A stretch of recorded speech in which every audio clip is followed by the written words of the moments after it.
India's market news headquarters. Cutting-edge analysis. Influential insights.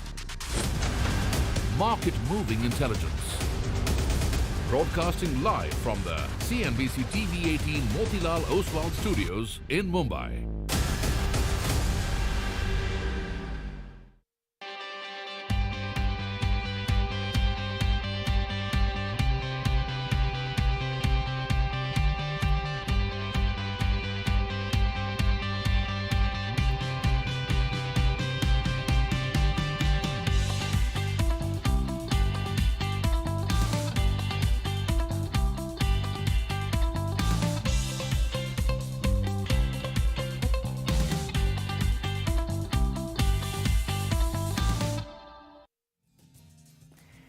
Yoga se hi hoga, right? That is the common line. But it's International Yoga Day today. Happy Yoga Day to everyone who practices. And of course, Prime Minister Modi is heading to Srinagar for the Yoga Day celebration. So it's going to be an interesting day. But hello and welcome to Bazaar Morning Call. You're watching us live from the CNBC-TV18 Motilal Oswal studio. I'm Sonia Shenoy. Today joining me is Mangalam Malu and Surbhi Upadhyay.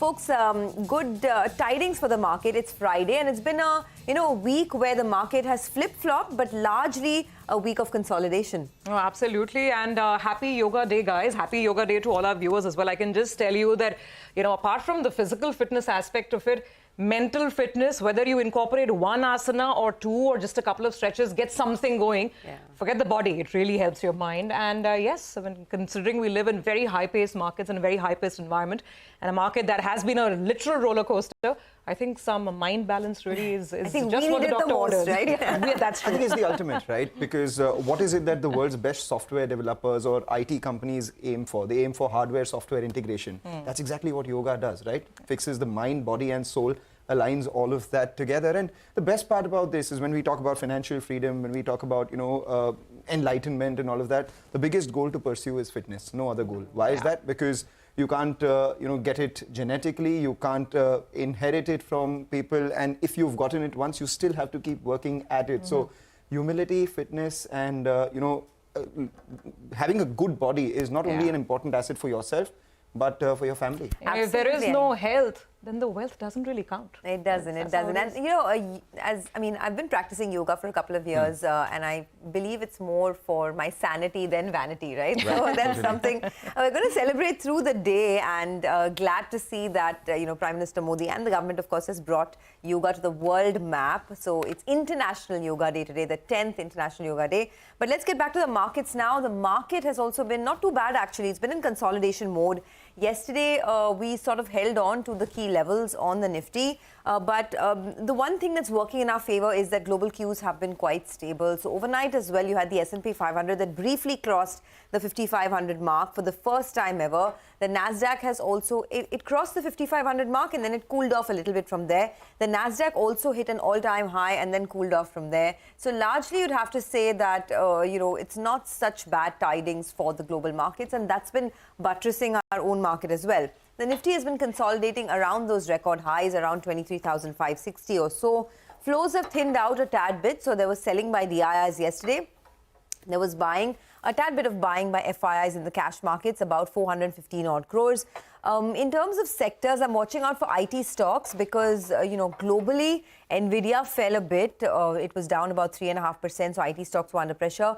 Back home, Accenture's numbers, according to me, it's been a bit of a mixed bag because the management did say that discretionary spending is constrained, especially in some of the smaller projects. So I don't know how that's going to shape up. But most brokerages believe that perhaps the worst is over for the IT space. So Morgan Stanley put out a note where they said that Accenture's results and the commentary pointed out to a few positive data points, such as strategy, consulting, returning to growth, and a pickup in smaller deals. So yes, discretionary spending is lower, but there is a pickup in smaller deals. So let's see how the IT companies, react to that.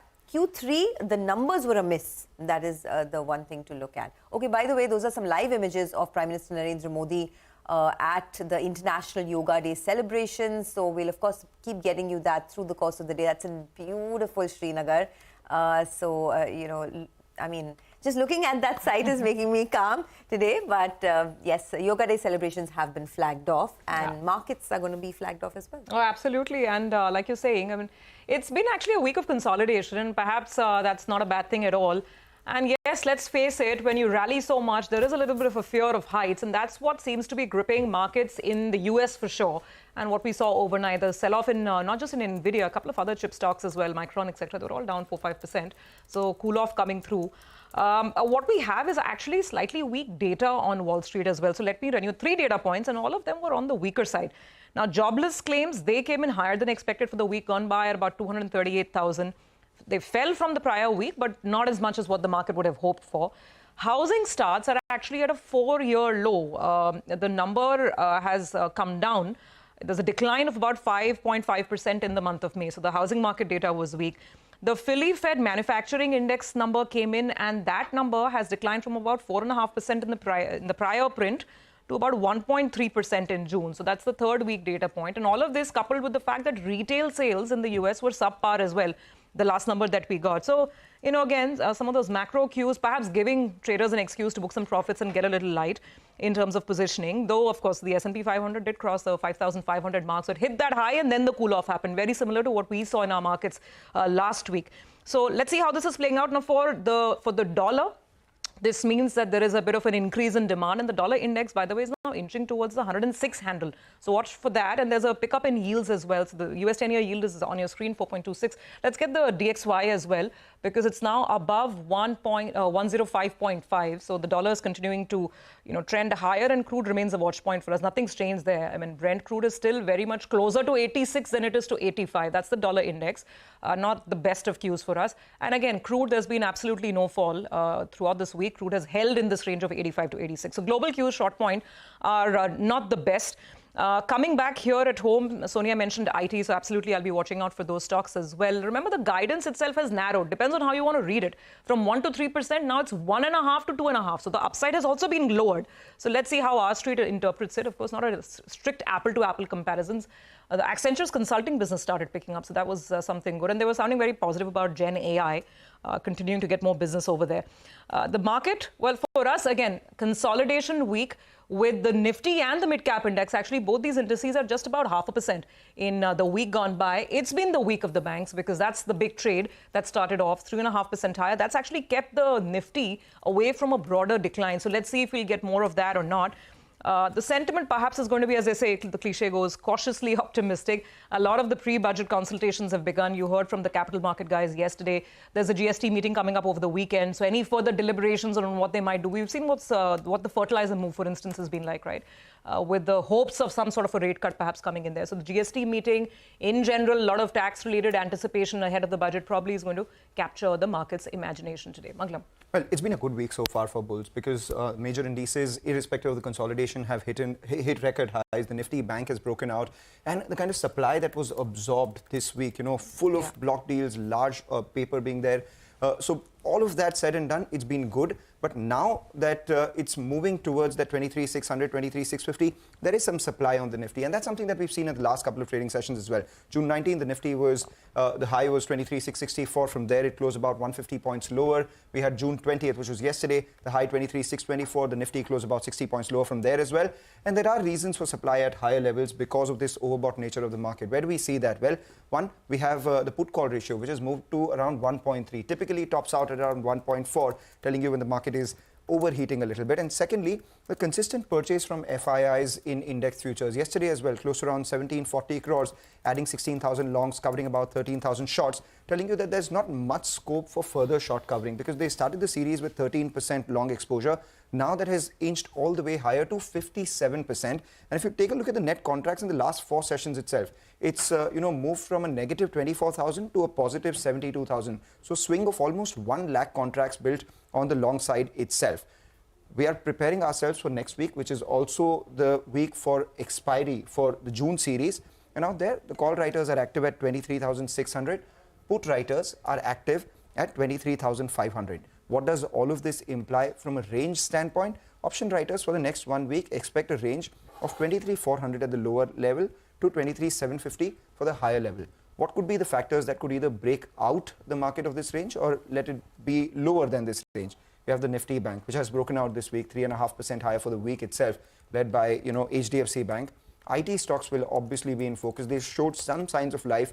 Yesterday ended at the high point of trade, mildly in the green. So today, Accenture results, like you all pointed out, would be important. And thirdly, we are seeing a fresh round of buying in a couple of these commodity names. So Nifty Metals is something that we'll be keeping an eye out on. Typically, metals rally lasts for beyond just one day. So whether that continues today or not is something we'll be watching out for. And then you have Birlasoft and GNFC, which have entered the F&O ban. India Cement, SAIL, Chambal Fertilizer, all of them have exited F&O ban. So individual stock moves will continue. Okay, individual stock moves will continue. So let's kickstart the day then. On the equities front, you have Sanjeev Prasad of Kotak Institutional Equities, who says that big market corrections typically stem from 4 areas, which are macroeconomic challenges, leverage issues with banks, companies, government, households, political or social instability, and lastly, natural or man-made disasters such as the pandemic, war, etc. COVID-19 pandemic was the latest one. However, he says he does not see any issues on the first 3 points as imminent sources of risk for the Indian market, and the fourth is impossible to forecast anyway. One more equity call. Vikas Jain of CLSA says bottom-up data shows that domestic mutual funds have continued buying HDFC Bank and taken up their ownership in the company by 80 basis points. He says it is reasonable to assume that some of this may have come via selling by FPIs, and this may create the required foreign room and take up the weight of HDFC Bank by 4 percentage points in the most popular FPI benchmark by the end of August, exactly the point we were discussing yesterday. Vikash says this would obviously drive $4 billion of passive buying in HDFC Bank. He adds that given attractive valuations, strong earnings growth, a favorable near-term macro with no imminent rate cut, we expect FPIs to buy more banks to bring themselves back to overweight. He says private banks remain the biggest overweight in our CLSA India focus portfolio. Right, let's get you some money market views then. Lakshmanan V of Federal Bank says the Indian rupee traded at an all-time low of 83.67 per dollar due to increased dollar demand and declining Chinese yuan. Earlier in this week, he says the dollar paired gains following disappointing retail sales data but rebounded later on account of Swiss National Bank lowering interest rates to 1.25% and Bank of England holding interest rates at its June meeting. He also says inflation figures for the Eurozone and United Kingdom were consistent with expectations. In the coming sessions, he expects the USD-INR pair to trade in a range of 83.4 to 83.80. Okay, and on the bonds, Lakshmanan says government bond yields ended flat for the last 3 consecutive sessions amidst lack of significant cues. As the market awaits minutes of RBI's latest policy meeting, he says market also remains focused on foreign inflows with just a week to go before India's bonds are included in JP Morgan's Emerging Market Debt Index. He adds coming sessions could see the 10-year benchmark bond yield trade in a range of 6.9 to 7.05%.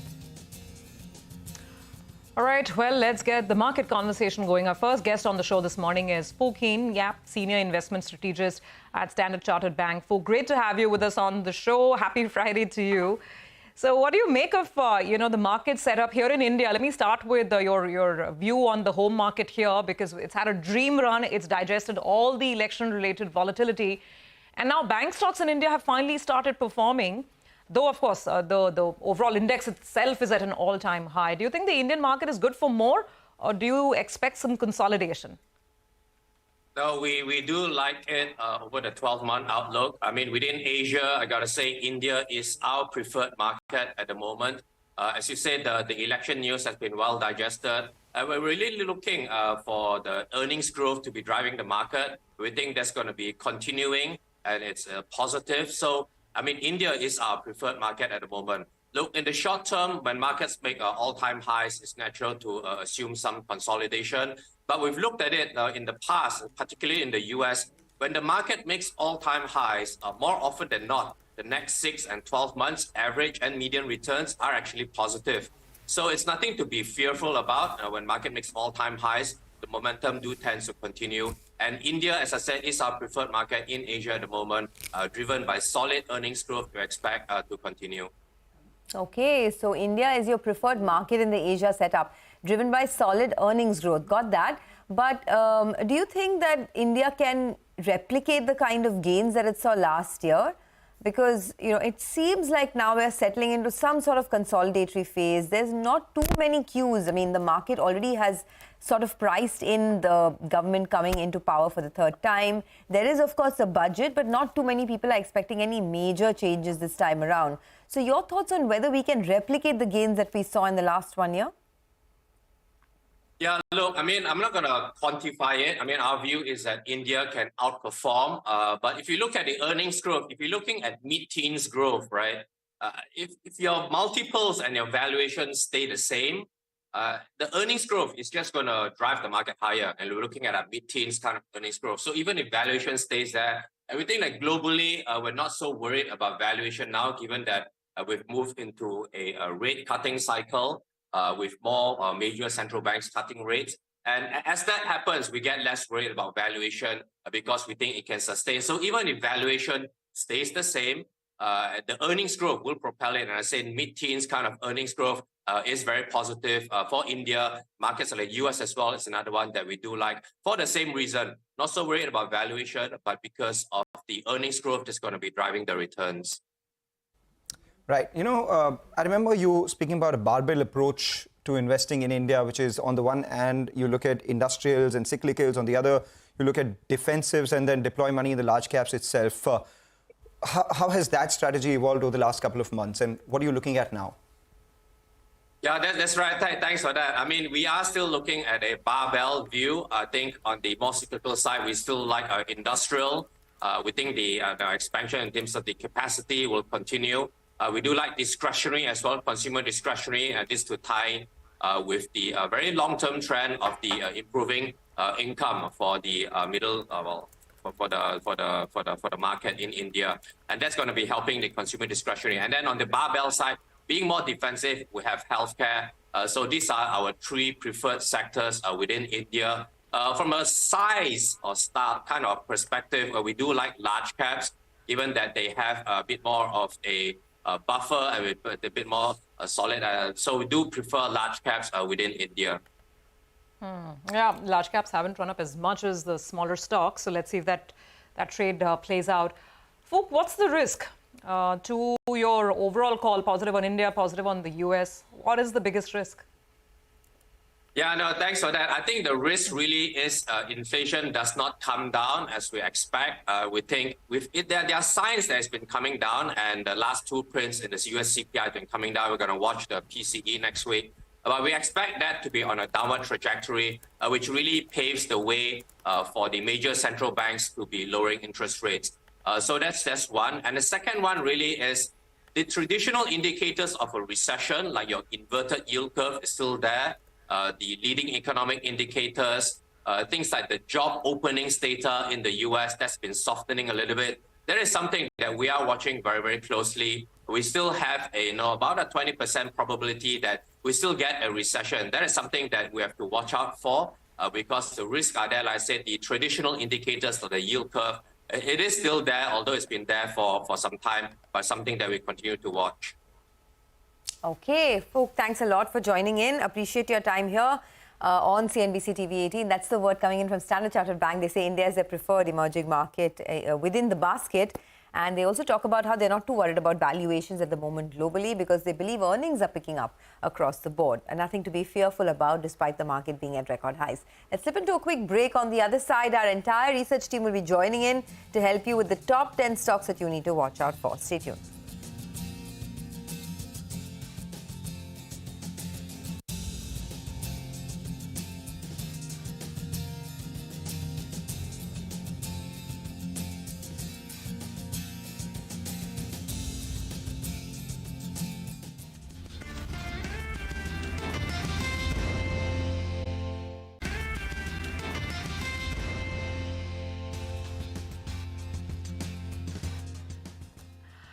Welcome back. So the global cues are, well, slightly mixed. Let's now talk about stocks that you need to watch out for in today's trading action. Our research team is standing by with the CNBC-TV18 list of top stocks to watch. Guys, good morning and happy Friday to all of you. I guess IT is going to be hitting the headlines with those Accenture numbers. So, Hormuz, why don't you take it off? You know, as they say, no bad news is good news, and that might just happen for IT stocks today, because unlike the last time when there was a massive guidance cut from Accenture, it's just a narrowing of the range this time around. But I'll start off with the revenue number first, which is $16.5 billion. There's a down 1% in US dollar terms, but 1.4% higher when it comes to constant currency terms. And speaking of the guidance, they have raised the lower end of the guidance, but cut down the higher end. So it's a 1.5 to 2.5% guidance now compared to 1 to 3% earlier. But the new bookings was a big positive as well. $21.1 billion, up 26% in constant currency terms. So that's a positive as well. In the earnings call, the management also said that they are seeing strong demand for digital manufacturing and engineering services. But on the discretionary spending side, they said that it still remains constrained, particularly in the smaller projects. Now, the Indian IT stocks in the US reacted positively to these numbers. Accenture itself ended 7% higher, but the Infosys ADR ended 2% higher. The Wipro ADR also gained 2.5%. So a positive read-through expected on these stocks. Expect them to open in the green.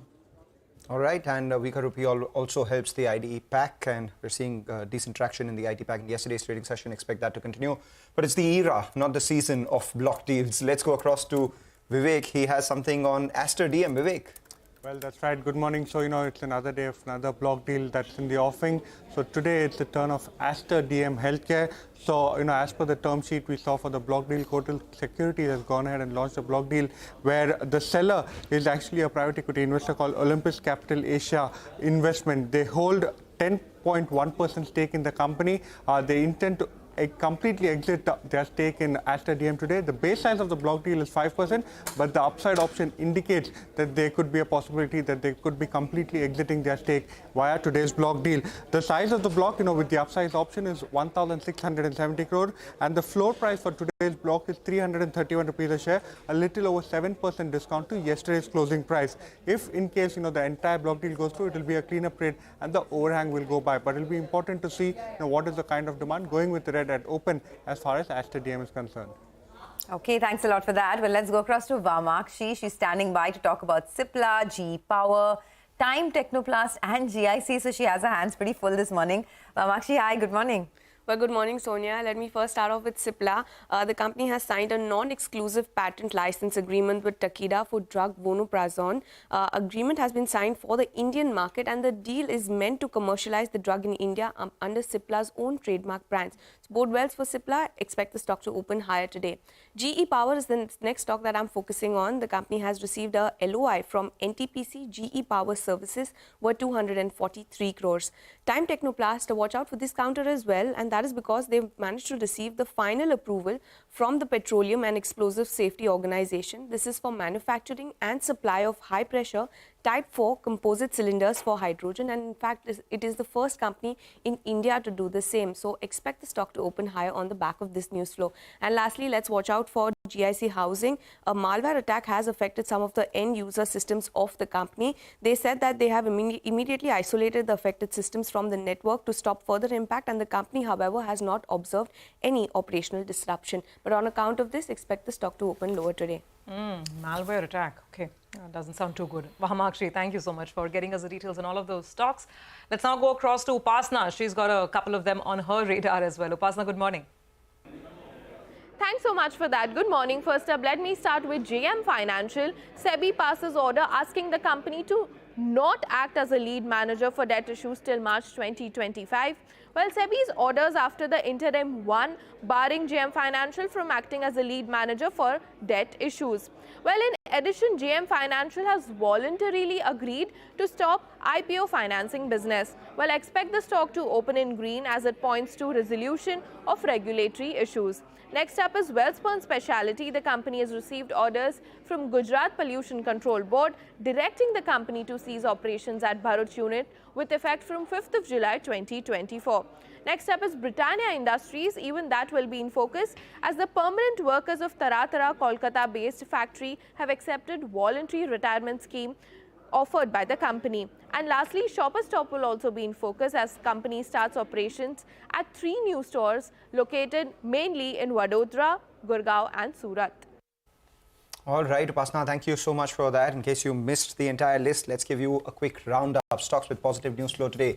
We have IT stocks, Cipla, GE Power, Time Technoplast, JM Financial, Britannia Industries and Shoppers Stop.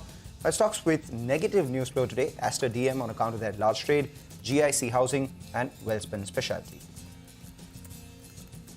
All right, those were all the stocks that we will be watching out for in today's trading session. But all things commodities, Manisha Gupta joins in with a roundup of all the action. Manisha, crude spiking overnight for the second day running, metals in focus too. Oh, yes, absolutely. I'll start with crude oil prices, where we are trading at a 7-week highs right now. We are holding above $85 a barrel, and there is support coming in from all sectors.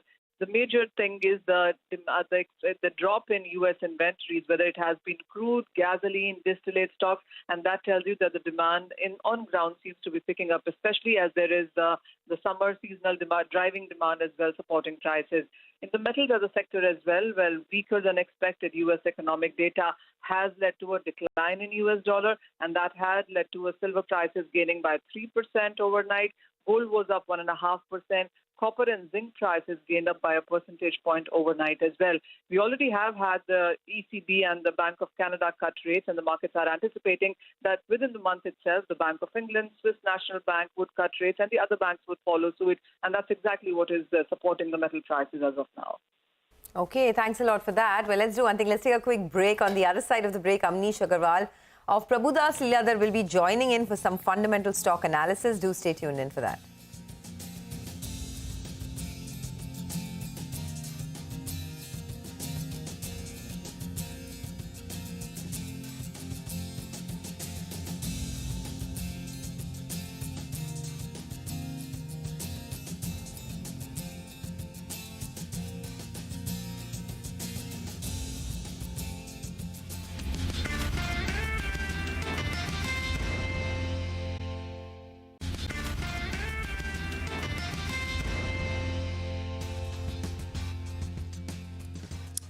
Welcome back. You're watching us here on Bazaar Morning Call. The GIFT Nifty indicating a positive start. A lot of stocks on our radar, but let's focus on the metal space. The metal stocks have been buzzing lately, with Hindalco, JSW and Tata Steel being among the top Nifty gainers. Yesterday, we had commentary coming in from Anil Agarwal of Vedanta as well. The metal index is up 25% this year so far. So what's the outlook on the sector? Amit Dixit, who's the analyst at ICICI Securities, joins us now. Amit, stocks have begun to do well. I was going through your note. While Tata Steel and JSW Steel are consensus buys, you believe that they can actually outperform what the street is factoring in as well. So if you could explain your rationale here and the upside risks. Yeah, so rationale we have essentially on the domestic consumption growth. So see, for the first time ever perhaps in the sector, we are seeing that steel companies are adding capacity without adding any incremental debt. That is point number one. Point number two is that the domestic consumption growth is quite supportive. So if you look at last 3 years, FY22, 23, 24, we had a double-digit consumption growth. And despite it being the peak of election month in April, the growth in steel consumption was actually 9.5%. So clearly domestic growth is supportive. Number two, what we have seen that there is a slight disconnect between Indian prices and Chinese prices. And when I say disconnect, I mean the elasticity of prices. So therefore, we have seen that the domestic spreads actually have bottomed out in Q4 FY24. And Q1 FY25, as we look at it, coking coal prices have come off. So therefore, the spreads are likely to go up. Consumption is supportive, as I said. And there are companies who are adding volumes in the FY25, starting with JSW Steel. So therefore, that makes us positive on the steel space as such. Okay, so you're positive on the steel space. So JSW Steel and Tata Steel, Amit, what kind of upsides do you see on the stock? What kind of earnings upgrades are you looking at? So in case of JSW Steel, so it is the company that is adding maximum incremental volume in FY25, which is around 2 million tons, and 6.5 million tons of incremental capacity is ready. So essentially, FY26 would be the year when you would see JSW going full throttle as far as the production stroke sales growth is concerned. So if you look at that parameter, I think the consensus numbers are still around 10 to 15% lower on EBITDA for JSW Steel. And therefore, from the current levels, we easily see an upside of around 25% in JSW Steel. Our target price is 1140 for the stock. As far as Tata Steel is concerned, quarter after quarter, you will see the positive earnings from the European operations, starting with Tata Steel Netherlands becoming EBITDA positive in Q1 FY25, and with the lower iron ore prices and coking coal prices supporting, UK operations would also become EBITDA positive, possibly by Q3 FY25. Having said that, the restructuring of UK operations will also have a role to play, and we will see the concerns of the street that have been around the profitability of UK operations recede a bit, and that would be positive for the stock. Definitely, domestic operations is as robust as ever. What's your view on the non-ferrous space? Yeah, so non-ferrous space, we are positive on Hindalco at this stage. We have a sell rating on Nalco. And the reason being that if you look at our overall picks or the kind of, the rationale behind the rating, we are positive on the stocks that have got incremental volumes or, the growth in terms of their sales volume. So to that extent, we see Nalco lagging, but Hindalco, we have a positive view. And the reason behind this is very simple, that Hindalco is adding downstream capacity in domestic operations. As far as the US operations go, we have seen EBITDA per ton hitting back at above $525, and it will continuously improve. Of course, a Bay Minute will come in FY27, but that is something for the later stage. And something that will also support aluminium prices in particular is the low inventory level, as far as the impending tight market balance because of Chinese smelters not being able to ramp up production. So I think that is quite positive for the non-ferrous space. And I think we are quite positive on Hindalco in this particular gamut. All right. And finally, before we let you go, do you track Vedanta? The stock did extremely well in yesterday's trading session, benefits from a whole host of commodities. We had the commentary coming in from Anil Agarwal as well, and he did speak about the impending demerger. See, in case of Vedanta, what we see very clearly that the company is there are twin plans. One is that in aluminium operations, you would see continuous improvement in cost. As far as the zinc operation is concerned, you will see continuous improvement in volumes. So cost and volume in two discrete divisions will play a very important role. In fact, in case of oil and gas, after this ASP injection, we could see actually oil and gas production also ramping up. I think these are the positives for the stock. Operationally, we are quite positive on Vedanta as well.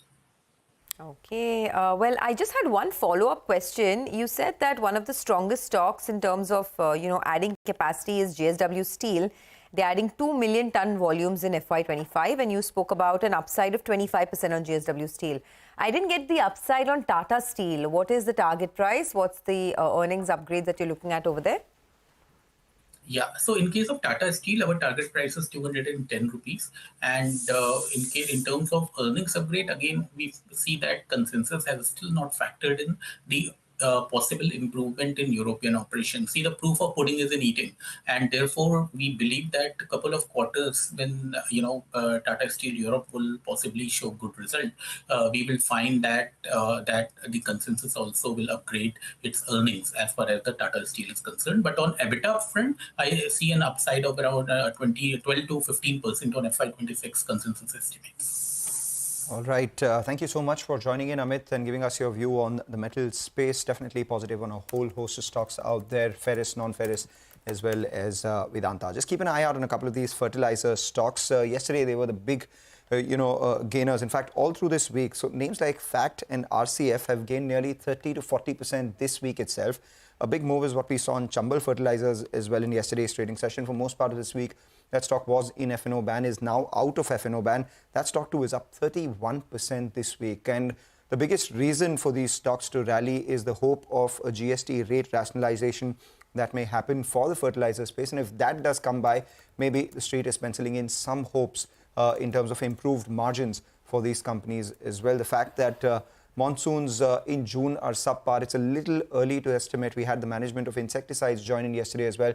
They said that demand at dealer level is still extremely strong because they're just awaiting for some rains. As that happens, the offtake is likely to improve. The big trigger with the GST, whether it comes by or not, is something that we will keep tracking. The other group of stocks that did well yesterday were the real estate pack as well. Case in point, something like an India Bulls Real Estate. That stock was up 13%, decent volumes as well. And, what the bulk deal data suggested was that there was purchase of a notable PMS player in this space as well. So India Bulls Real Estate was another stock that moved higher yesterday. Okay, well, you also have Amnish Agarwal, Head of Research at Prabhudas Lilladher, who's joining in now to give us some cues for the day and what he's watching out for. Amnish, hi, good morning and good to see you in. I wanted your thoughts first on a name like Kotak Mahindra Bank because, I mean, not just Kotak Mahindra Bank, a lot of the banks have come back in a big way, especially private sector.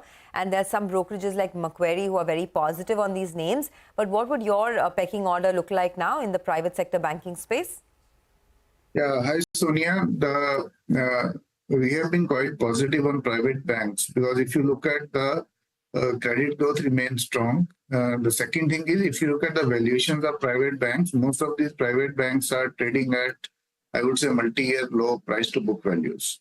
And if you look at the entire market context over the last, say, 6 to 12 months, almost all the sectors have got re-rated and banking is one sector and that to private banks, which are now trading at significant discount to their valuations, which makes them a fit case for re-rating from the current levels.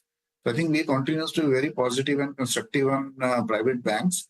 Here, I think, as usually, the pecking order is usually the top 4 banks and your ICICI, HDFC, Axis and Kotak. But I think in the current context, I think Kotak, which has corrected significantly and Kotak, I think the valuation it is trading at currently because of the, you can say, some restrictions on 811 and all. So I think these are all temporary and I have not seen Kotak trading at these valuations in the last 5-10 years. I think Kotak seems to be slightly contra to some extent, but I think it seems to be a very good pick at the current moment. All right, Kotak's a good pick at the current moment. Amnish, what about the fertilizer space? We were just talking about how these guys are rallying anywhere between 30-40% in just the last 3 trading sessions. Hopes of a GST rate rationalization here coming in. Would you think that things would change fundamentally for these guys? See, I see very little reason for any big exuberance in fertilizer stocks. Because fertilizer, it's not a secular growth industry because your land mass is limited. And in some of these segments, particularly urea, we are using urea more than what it is required as per the land which is cultivated in India. The second thing. The third reason that, for example, urea prices are controlled by the government. Even if there is some rationalization of GST, it is not going to benefit the companies. The benefit may actually, you can say, go down to consumers to some extent, or to, you can say, it may be retained by the government because there is a big subsidy element in as far as urea is concerned. So I think it might be sentimentally positive, but I see no big reason that fertilizer stocks should rally the way they are. Okay, no big reason that fertilizer stocks should rally the way they are. The other stock, I don't know if you track it or track this space, is CE Info Systems. It had a big move yesterday. It was up 20%. And, these markets, automotive navigation, mapping devices, connected vehicles, is a very fast-growing space. So Goldman Sachs had a target price of 2,800 on that stock. I don't know if you track this space or this stock, but any thoughts here? We don't track this space per se, but we have looked at the company in the past. It's an interesting space, and the way your now connectivity is becoming important, the way you can say the maps are used and all that, I think the space has got a lot of potential in the long term. So don't have any idea about how the current financials are, how the valuations are. in that space itself, there's Quick Heal as well. That stock was up about 9% in yesterday's trading session. In fact, in the last 1 year or so, it's tripled. We had the management join us saying that the shift that they've made from consumer to enterprise is something that will aid growth going forward. In fact, that will grow faster than the industry itself. Last couple of years, that's been the outperformer for them and has decent margins and, working capital sort of negotiations that they do with the enterprise players as well. Do you think this is a play right now? I mean, not showing in the numbers so far, but is there potential? Yeah, you see, that's what I'm saying, that the segment sold a lot of potential, because these are the, you can say, emerging segments where you can say a lot of investment is happening, lot of, you can say, the current devices and all, they are linked to all these things. So the growth is definitely going to be there, valuations and all. I think that is something which one needs to take a call. Okay, the stocks, some of the stocks in focus today could be the IT names, right? Because of what Accenture has come out with. Accenture's actually narrowed its guidance, so that is a bit of a concerning factor. They've also spoken about how discretionary spending has gone down for certain projects. Do you think IT will come back in a big way, Amish, or do you think there's some time for that? See, IT is currently being looked at again like a directional trade, because the way markets have rallied, IT is another sector like banking, where the valuations today, they are not cheap, but at the same time, they are not as expensive as some of the other sectors are. And so people have started looking at IT, that if your interest rates in US are cut, or if there is little bit of more pressure, then ultimately the stocks can give some returns incrementally from here on. But my sense is that before you start witnessing any recovery on the ground in terms of demand, before that, there might be a little bit of more, I would say, deterioration, because the interest rate cut in US is also related to the slowdown in the economy over there. So I think over the next 3 to 6 months, I see very little probability of any change in the commentary as far as your IT companies are concerned. The stocks may, you can say, give you directional returns or may give trade in between, depending upon the hopes, purely on the interest rates and consequently the revival in US markets. All right, then final question on the consumption space. For staples, do you think the rally has fizzled out, the one that started about 2 weeks ago? And what are your thoughts on Zomato? Because now there are reports that, they are in talks with Paytm to buy their entertainment business, a good use of 1,500 crore of their 12,000 crore plus cash on their books is what the street is expecting on Zomato and the consumer staple space. What are your thoughts? Okay, so Mangalam, the main thing is that the consumer staples, we are already witnessing some green shoots, and this is, I would say, quite broad based across segments in the consumption space. But having said that, the valuations, they had not softened significantly, even if you look at, say, the situation which was there last month. Now, from there, as the market got a little bit of hint that the demand is reviving, volume growths are coming up, many of these stocks have actually rallied by even anywhere between 10 to 20, even some bit have gone by, say, 30-40%. So whatever, you can say, little juice was created, that has got absorbed too quickly. Now, incrementally, the growth rates are going to improve. The margins might remain healthy. But having said that, the stocks at the current moment, they don't offer anything which is very substantial on the plate. So I think the returns here on will come incrementally at a lower pace. That is one. Secondly, one will have to be very, very stock specific and stock picker in the consumption space to make money. Just thinking that some stock or some companies into the consumption space and it is going to give returns, I think that phase is definitely over as we stand today. Now, the question on Zomato, you see, Zomato is having a lot of cash. If you look at the way the stock has rallied in the last year or so, year and a half, it is not only because of their food delivery business, it is what they have been able to do with the Blinkit business. Now, the main thing is that today's valuations, they are quite rich. The visibility in the current businesses remains strong. And people are also looking at the Paytm, you can say that ticketing business, that might be little bit of, you can say, complementary from the viewpoint of channel, and it's more like a duopoly kind of market. So now it all depends upon if they acquire, what price they acquire, the way they go about. If you look at the overall online and internet space, I think that business may add value to Zomato in the long term. But then if you continuously, you can say, continue adding various businesses, then the entire structure of the, you can say, the company may change over a period of time. So it's more like a wait and watch that how, in what structure, in what form that business if they acquire, and what are the future prospects which pan out in that business. Okay, well, let's do one thing. We will take a quick commercial break on that note. We have lots more to track in terms of individual stocks as well as the markets. Mitesh Thakkar and Shrikant Chauhan will join in for some technical trades in just a bit. Stay tuned.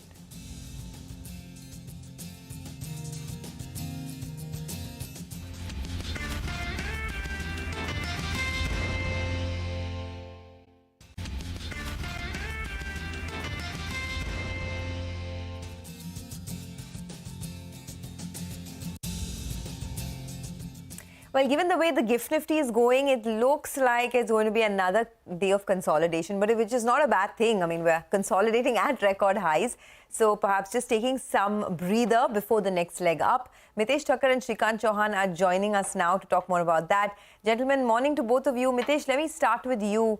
If this is the assumption, right, that the market is just buying some time, taking a breather before the next leg up, what's the way to approach it now, and what are the individual stocks you're looking at?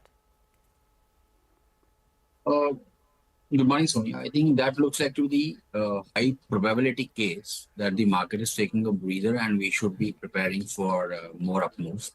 My understanding is that, the breadth is very positive. So since there is no fear or there is no immediate signal of a downtrend or a decline or a correction or a pullback, even if you don't want to trade the index, I think the opportunities will arise in individual stocks and you will have to identify which sectors. We have seen fertilizers do very well in the last 2-3 days. Sugar has caught up post that.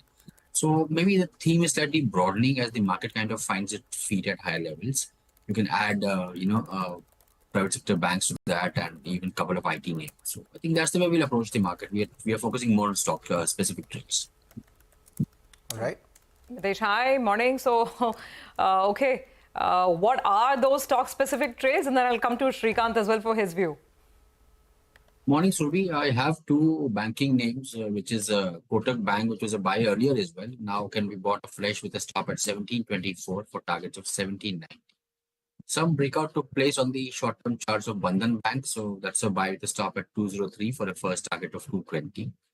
That apart, Aarti Industries is a buy with a stop at 700. Look for a target of 745 here. And Berger Pace, after a long time, is showing signs of some kind of a pullback or a stronger reversal on the upside. So buy here with a stop at 502 for a target of 535.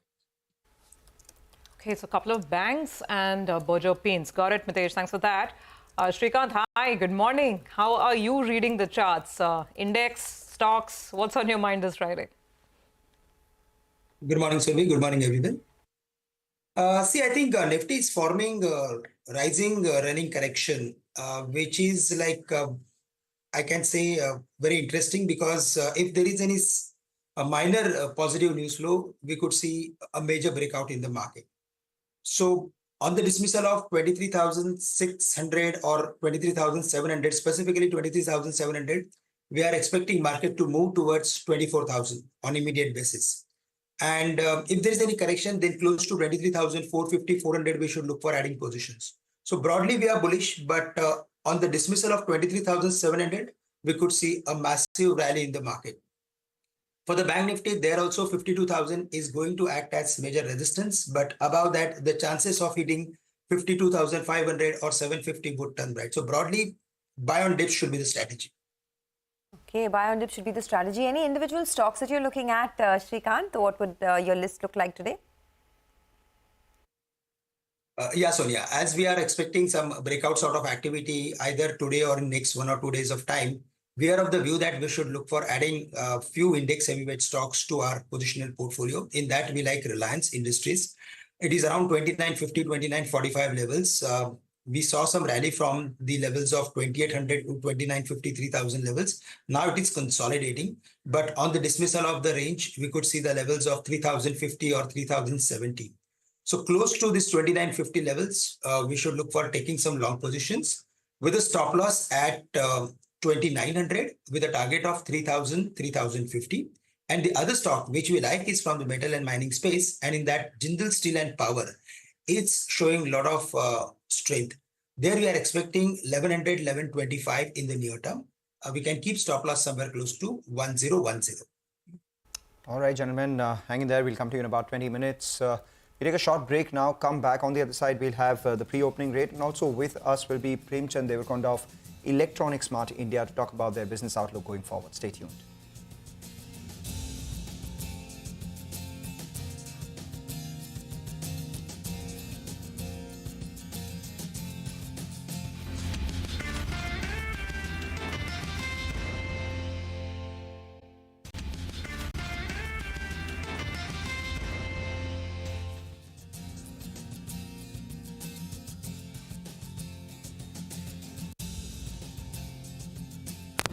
Welcome back. So just about 15 minutes to go before we start getting the rates this morning. We've still got Amnish with us. Amnish, one sector that has seen a fair amount of profit taking, a little bit of a cool off this week is actually the auto space. But I mean, who's to complain, because these stocks have done really well, the likes of Bajaj Auto, Mahindra and Mahindra. Would you buy anything in auto on the dip?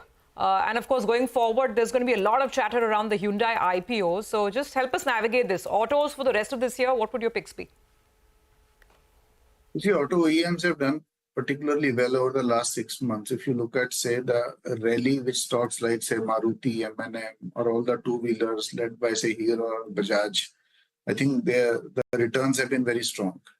Now, incrementally, for example, whether you look at Hero or some of these names, a lot of them depend upon the rural demand, which seems to be reviving to some extent. Now, incrementally, I think the money will be made in autos, but it will now come at a much more calibrated pace than what we have seen recently.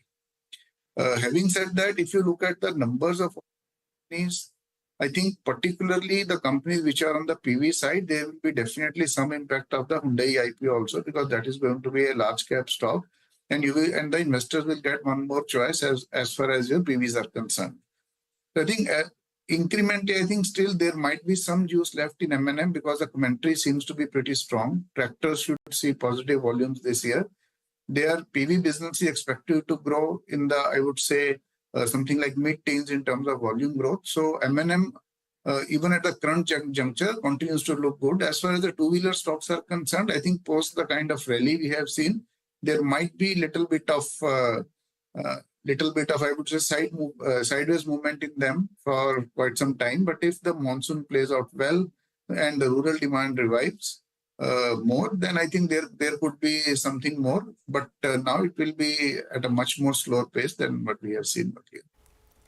Okay, thanks for that. Well, just stay on. It's 9 a.m. and we're going to go across to Sneha Seth, who's the derivatives research analyst at Angel One, who's joining in now to help us with some cues for the day. Sneha, hi, good morning. What are you looking at on the index? It's been largely, a couple of days of consolidation. Do you think we can build on to our gains? And in the F&O market, what are the stocks to look at? Very good morning. If you look at market, yes, we are seeing overall strength. FIs have been buying. At this moment, in fact, if we see, we are seeing some sectors doing quite well, which is helping Nifty to stay strong. Apart from private sector banks, now I believe metals yesterday has shown decent strength. The metal index was up nearly 2%. So I have a two buy call on metal space itself. The first one is Vedanta. This counter was up nearly 5% yesterday. We have seen volume-based buying here. I believe we have also seen writing in 470 put strike. So that is interesting. So I believe we may see an up move towards 504. So we'll recommend buying this counter with a strict stop loss of around 454. And the target expected will be 504. Apart from this, NMDC, this counter again was up nearly 4% yesterday. We have seen out of the money calls attracting decent positions. So I have a buy on this counter as well with a strict stop loss of 267, and we can head towards the record highs. So the target would be around 286. All right. Thanks a lot, Sneha, for joining in and giving us your views. As we speak, in pre-open itself, we have seen continued traction in fertilizer stocks. So FACT, for instance, is up around 9% in pre-open. Devyani International, some traction building up in the QSR space as well. That's the other one, which is up around 5%.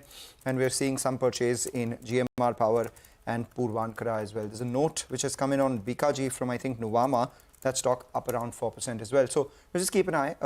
Early days in pre-open as well. So whether this sustains into the opening and beyond that as well is something that we will track. But electronic Marts India is the stock on our radar.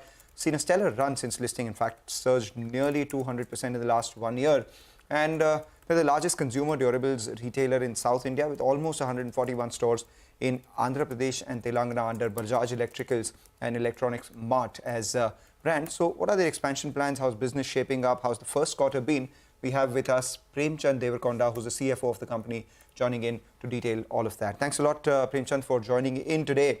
The last 1 week or so, if I look at all the exchange notices that you've given, you opened 3 stores, one in Srikakulam, Andhra Pradesh, another in Tanaku, Andhra Pradesh, and the third one in Nizamabad, Telangana as well.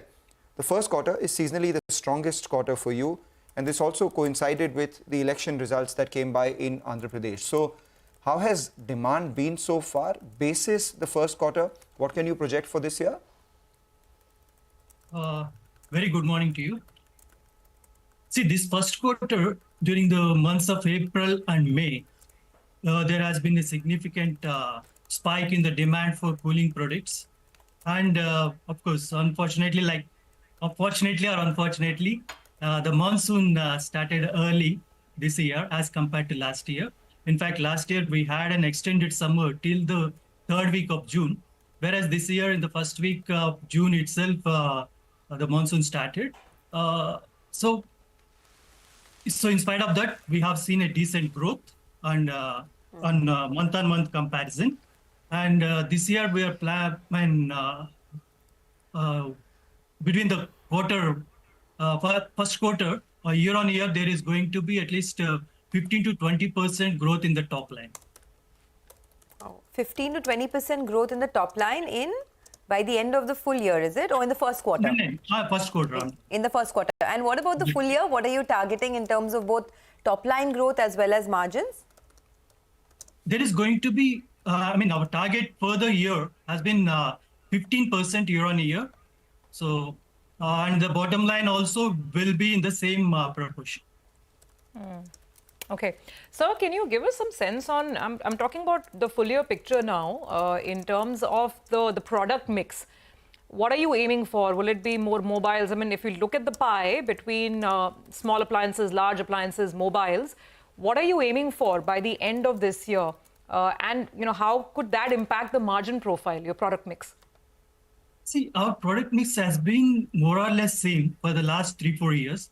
So I think 1/3 of our sale would be coming from mobiles, and about 50% will be from the large appliances and televisions, and the balance will be from the others. So that is going to remain more or less. And which of these categories is fetching you the highest margin right now? See, large appliances obviously will have the better margin compared to the other products. Okay. All right. One of the big triggers that everyone is eyeing is your expansion beyond just the south. You've about 21 stores in NCR right now. It's just about broken even. At peak, with the stores that you have right now, you could do about 450 crores of revenue. Last year, you did about 281 crores. So just wanted to know, what's the target revenue from NCR this year? How many stores are you likely to open? And what kind of margins are you factoring in? Yeah. This year, we're targeting about 100% growth in the top line. That is coming from the North cluster. So last year, we closed at 280 closely. I think this will be double this year. That is our target. And that will definitely improve the EBITDA margins of NCR cluster. So what would they improve to? Last year, it was just about 0.1%. So with revenues increasing, operating leverage coming by, how much can they be? It will be around 5%.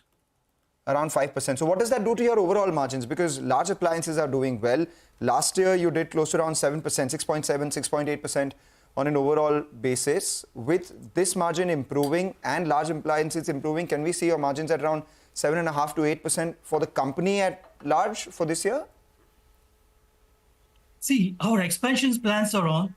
So as long as we keep on expanding year on year, I think improving on the company level EBITDA margin is little challenging, but it will be somewhere between 7 and 7.5.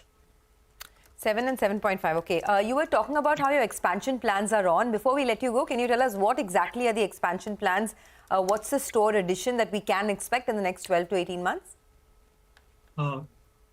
This year, we're planning to add at least 30 stores, out of which 10 will be coming from the North cluster and 20 will be from the South cluster. And for the next, for the year, for FY26, we'll be adding 25 more stores, out of which again 10 from the North cluster and 15 from the South cluster. Sir, just a word on Andhra in specific before we wind up the conversation. I mean, after the elections, there's a lot of buzz around, infrastructure spends over there and how Amravati will shape up. What is your Andhra specific exposure right now? How many stores do you have in the state? And ground level, when it comes to business, do you see any impact? Or is this more headline stuff? I mean, will you be putting more money to work in Andhra? How many stores will you open there? Does anything change because of the election outcome is what I'm asking. And it's too early to predict anything coming out of these about the plans of the new government. But our plans, our expansion plans for AP were already firmed up 2 years back. So we'll be adding at least 10 stores this year, 10 stores next year. And that expansion plan will be on irrespective of the government policies. Okay, we'll leave it at that. Thanks a lot for joining in. That's Electronics Mart with, their way forward, the expansion plans, etc. But we have a market to trade as well. So let's get straight to it. Mitesh is joining in to give us his 9-10 call for the day. Mitesh, over to you. I'll go with a buy on Bandhan Bank for targets of 220. Okay, Bandhan Bank is a buy. Well, Vivek, my colleague, is with us to talk about Aster DM and why you should be watching that name. Vivek, over to you. Well, good morning. Just as we flagged off earlier, large block is expected in Aster DM. Almost 10% of equity is expected to change hands. Now, the seller is a private equity player, which is Olympus Capital Asia Investment. Kotak Securities is the broker to this particular deal. The base size of the block is 5.05% of the total equity, which works to 835 crore as the total size of the equity, going with the base price of 331 rupees a share. But there is an upside option where Olympus could be a clean out trader, given the fact that there would be no, stock or stake that would be left with Olympus after the entire 10% of equity changes hands. It will be interesting to see at what price this particular block happens at and what is the kind of demand that we're seeing. Going with the red at open, but it will be interesting to see if the entire stake does go through, then whether the stock can recover. All right, Vivek, thanks a lot for that. So that is something we'll keep an eye out on. In pre-open, the stock is down about 4% Just watch out for the consumer space. And the reason why I'm watching that is because Macquarie has written a note. They've said that the government has announced an increase in MSP, or the minimum support price for Kharif crops for this season, which starts from October 2024 to about September 2025. And the key crop for this season is paddy, which witnessed a 5% increase in MSP over the last, the last announcement that came by. And as a result of which, there is expectation for some boost coming in for the rural consumption itself. But also additionally, there is potential for budgetary support for consumption sector. And were that to happen, it may boost consumption even for urban masses. So if that were to happen, there would be an upside risk to same-store sales growth for the QSR space, and as a result of which, Jubilant Food, which was in their marquee sell list, is now taken out of that sell list. And the stock itself has been doing well. Last week, they opened their 2,000th Domino's store. We did speak with the management out there, Samir Khetarpal, who did believe that, the first quarter has done well, and this year looks a lot better than last year. And they also like Hindustan Unilever, Titan and Asian Paints in the consumption space. So those will be a couple of stocks which will be on our radar too. Okay, well, Hormuz is joining in to tell us about First Source Solutions and why you should be watching that one. Hormuz, over to you. Well, Sonia, First Source had an analyst day and they have some key takeaways that they have shared. Nomura has shared some of those, and they're mentioning the fact that there has been significant progress made on their One First Source strategy, where they're aspiring for $1 billion revenue run rate by Q4 of FY26, which is the end of the next financial year, and 15% EBIT margins in the medium term. So this is the target that the company has set. Although First Source does not have a stated dividend policy, but they've been paying around 45 to 50% of their profit back to shareholders as dividend, is what Nomura has said. Now, what they also say is that the senior leadership has both time and performance-based stock incentives. Not very often that you hear for an IT company, but First Source has some net debt, and that is around 600 crore rupees in FY24, which according to them is largely for working capital requirements.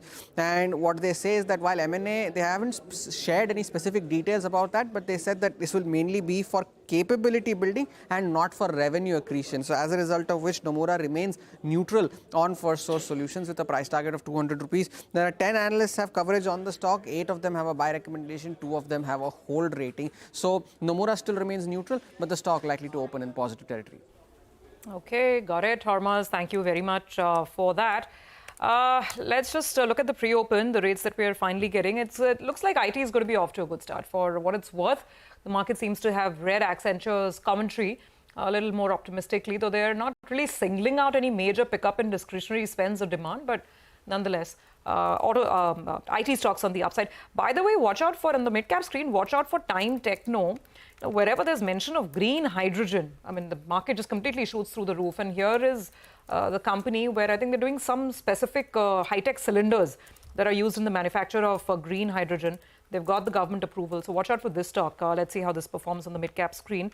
Otherwise, looks like, we'll be off to a positive start at least with maybe about a 90-point pop on the Nifty. Just a word on Time Techno. They've always been at the forefront of bringing out newer cylinders. So right now it's green hydrogen where they're an industry first. If you look at the stock of the last 12 months or so, you would see a big pop, over 100% in the last 12 months itself.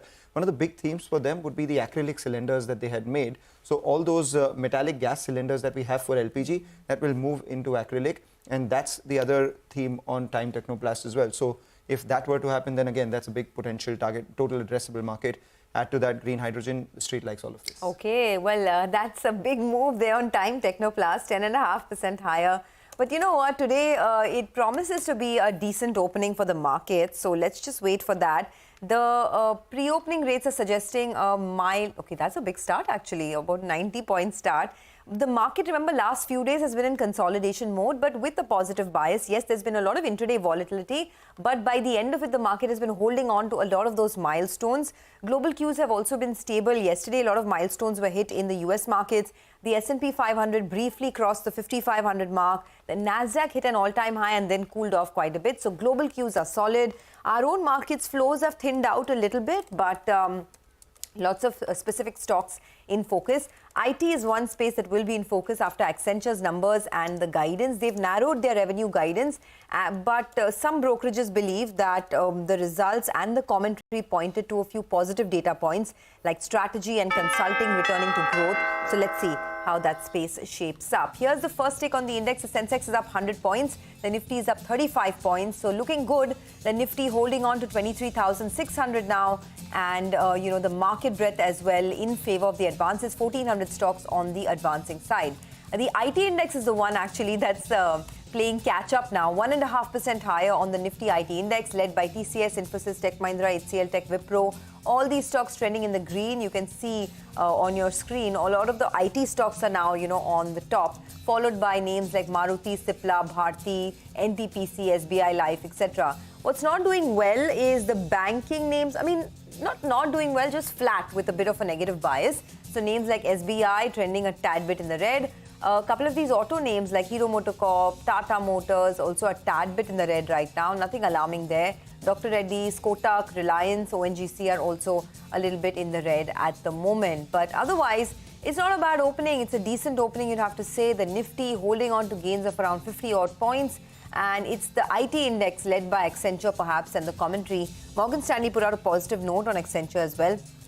They say that some of these segments like strategy and consulting are returning to growth and there's a pickup in smaller deals.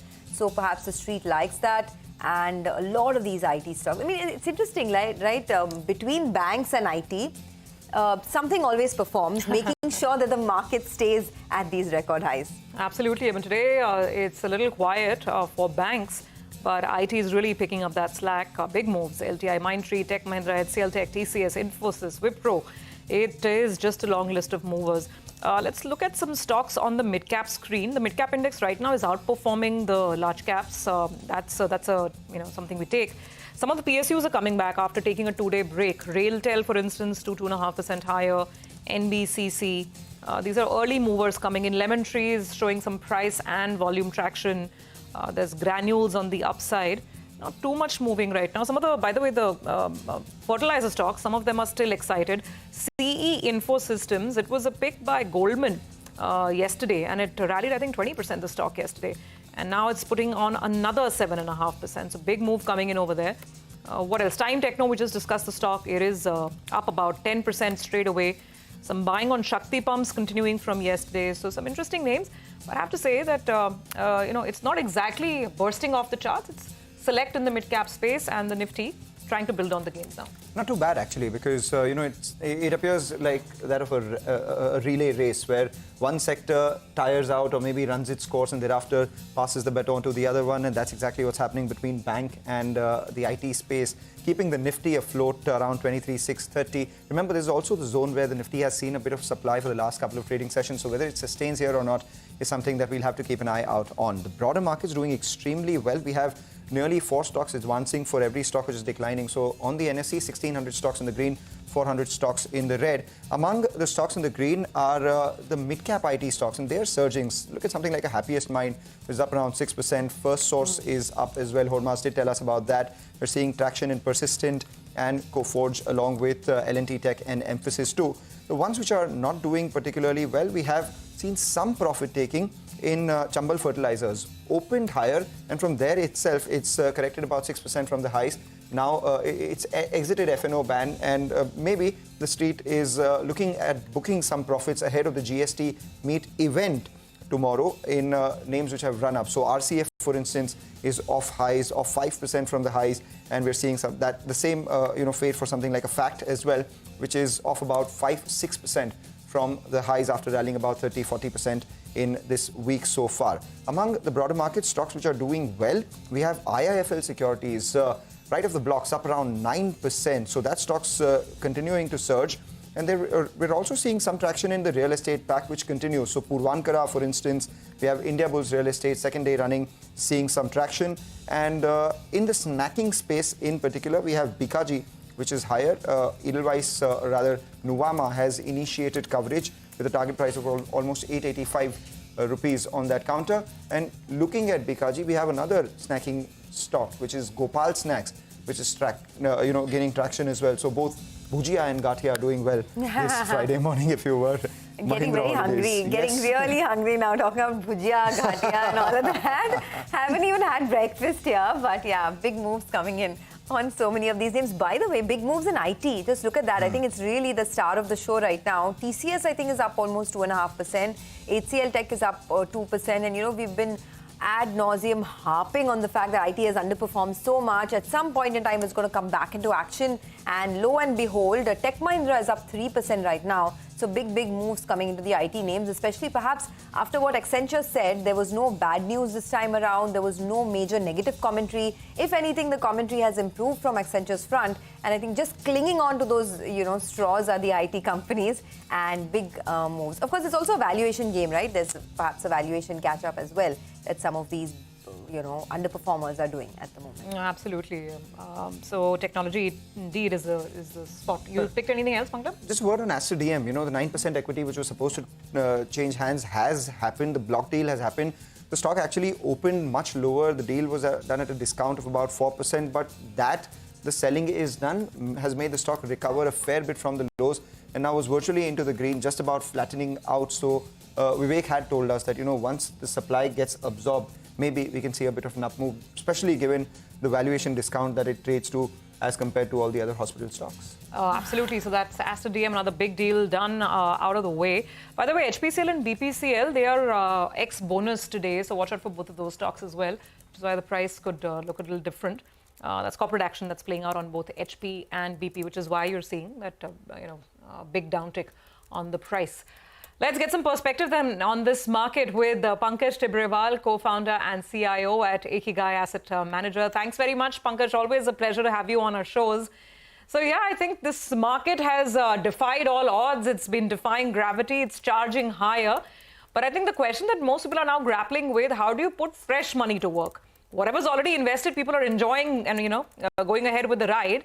But buying a fresh one wonders if you should wait for that dip, what to do, what not to do. And the dips rarely come. Your thoughts on how one should be approaching things from here on? Good morning, Surbi. Yes, absolutely, you are right.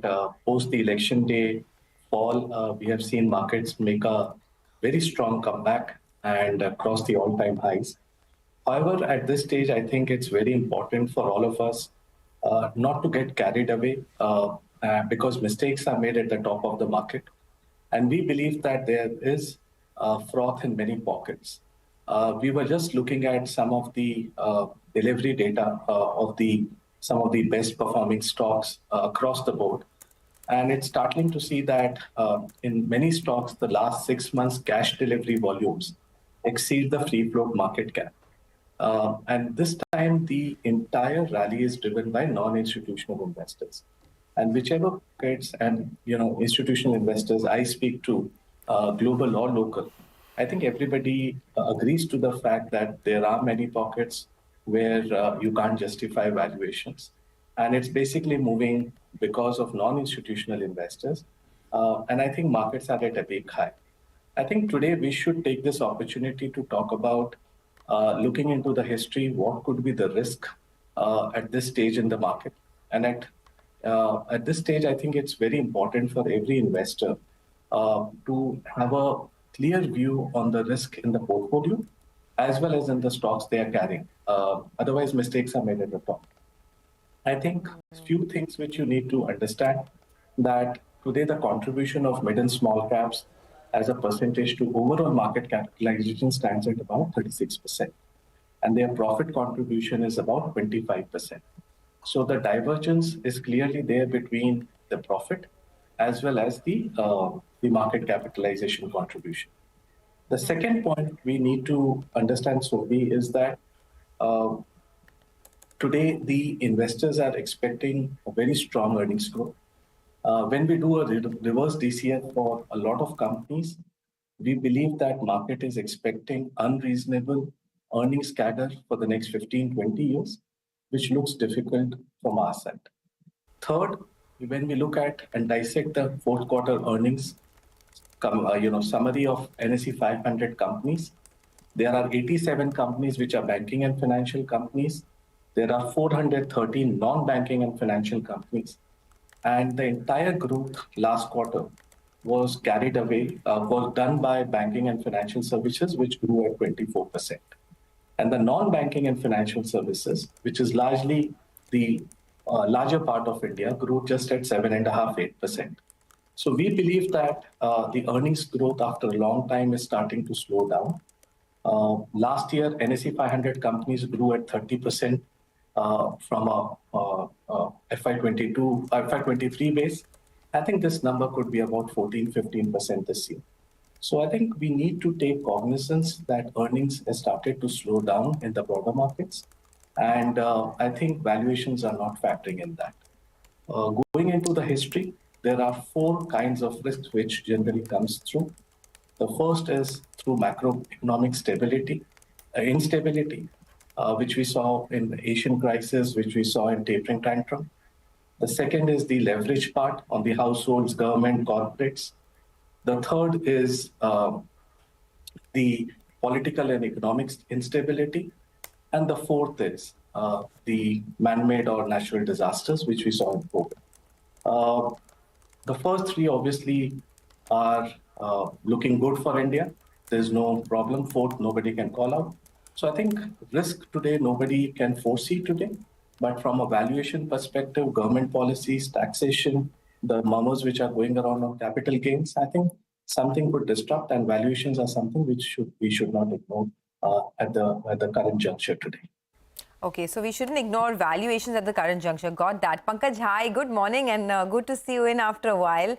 We have a big event upon us, which is the union budget, right? Do you think there's anything in the budget that can be market moving? What is your ask from the finance minister this time around? Because considering that they've come back to power now for the third time in a row, I'm sure there's some aces up their sleeve. But from a market standpoint, what are you expecting? Good morning, Sonia. I think just in a month's time, budget will be around the corner. Look at the data. In the last 4 to 5 years, the spend on rural has been absolutely flat, which is about 4 lakh crores. The direct expenditure of central government on rural schemes has been flat at about 4 lakh crores. Looking into the election verdict which came, and we analyzed the data very carefully, the government lost about 60 seats in the rural areas. And that's a large number. Our sense is that probably a part of that expenditure, which has been flat for the last 4-5 years, will see an uptick. And on the same breath, the capex expenditure, which was at about 3.5 lakh crores, is expected to be 11 lakh crores. So I'm not saying that the capex expenditure would see a dip, but it could see a moderation. And a part of that capex expenditure could be shifted to rural. And I think on that side, consumption could see a comeback. Our channel checks across last 1 to 2 months have been suggesting that there's an uptick in the rural consumption space already. And though companies are not very confident whether it will be sustainable, but our channel checks across the board is suggesting there has been an uptick on the rural side. And I think that's going to continue. Also, we believe that the consumer durable space probably can make a comeback. We have seen very strong summer, and that's likely to sustain going forward as well. Okay, so you're positive on both rural names as well as urban discretionary consumer durables names as well. You did allude to valuations being stretched in a lot of parts of the market. What are your thoughts on relative valuations in the consumer space right now? Is there a lot of upside? How do you play this? Do you play this via the staples, or do you play it by some new age themes? How do you go about this? So obviously valuations on a relative basis, are looking not so great across the sectors, except banking, maybe pharma, maybe some of the consumer rural discretionary names, and so on and so forth. But one thing which is a very interesting data point, over the last decade, the consumption in India has gone through a massive change. The composition of consumption today, which includes smartphones, wearables, OTT, mobile data, is now about 6.5 lakh crores spent, which was not there a decade back.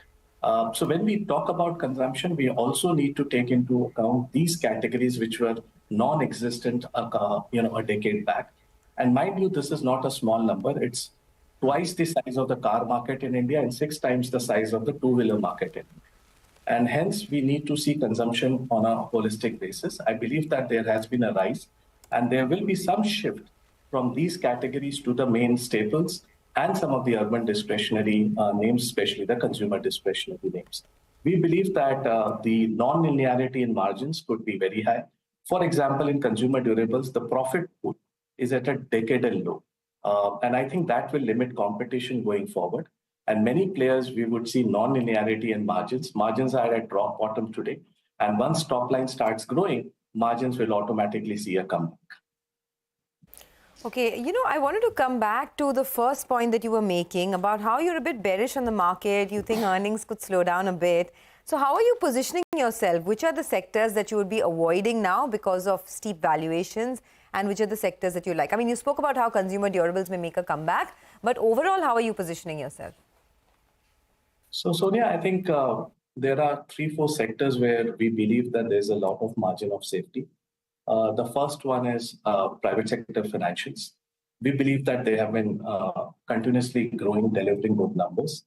And there is reasonable margin of safety when we look at their franchise and when we look at the growth potential ahead. The second is pharma. I believe that pharma, both from domestic and US generic side, is offering decent margin of safety in terms of valuation, and on a PEG basis, which is for the growth per unit of growth, what price you are paying, seems to be reasonable. The third is the entire consumer pack. I think we need to be careful on that side in terms of many names still at punchy valuations, but there seems to be growth returning back into that sector. And that's where incremental, opportunity lies. And last but not the least, I think some of the industrial names which are linked to private capex. Having said that, what to avoid? I think clearly the list is loud and clear.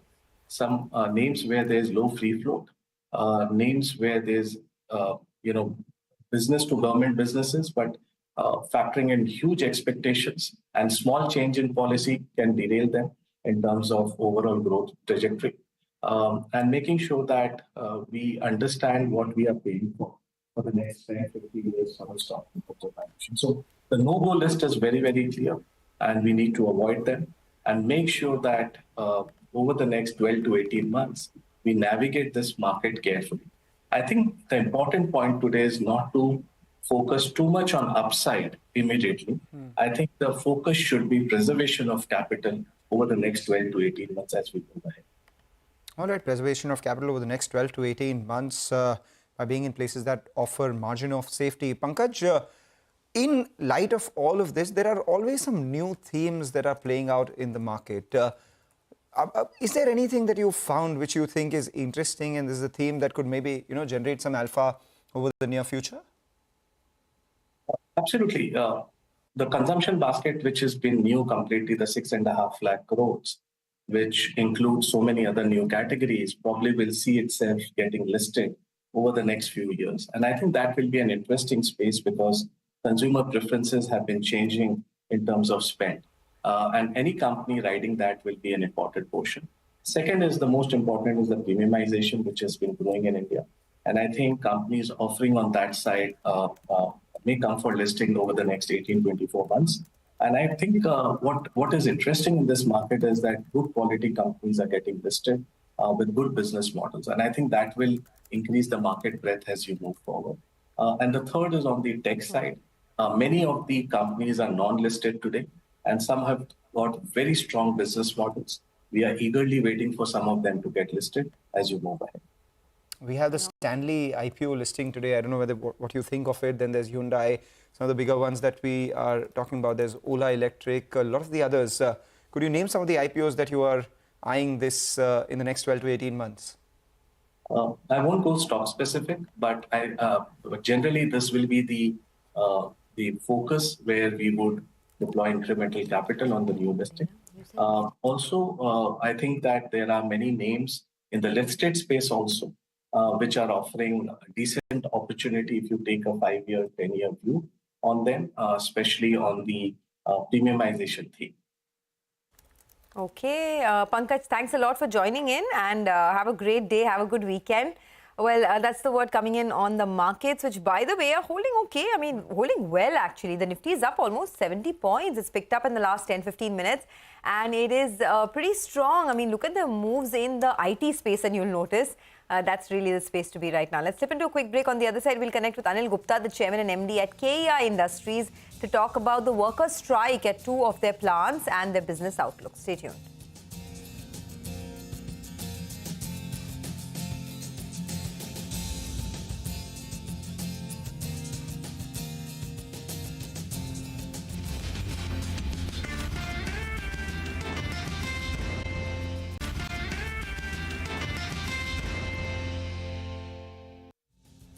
Well, as promised, we have the management of KEI Industries now with us. The company announced that its plants at Rakholi and Chinchpada were partially affected because of a production stoppage, because of a labour strike. To talk more on this issue, Anil Gupta, the chairman and MD at KEI Industries, joins us now to talk about that. Mr. Gupta, thanks for joining in. Can you tell us how is the situation right now as far as the labour strike is concerned? When will the situation normalize? And is there any kind of financial impact that you've seen on business because of this? Good morning for inviting me to the show. The partial strike which has been affected to 2 of our plants is now withdrawn. It is our production is fully restored since yesterday evening. And actually the production started since yesterday afternoon itself. And everything went normal and it is normal. We have already communicated to the stock exchanges about the normalcy of the production and restoration of the production. And it has a very little impact. Close to around 10 crore worth of production is lost in 1 day and a few 3-4 hours, and we'll make it up.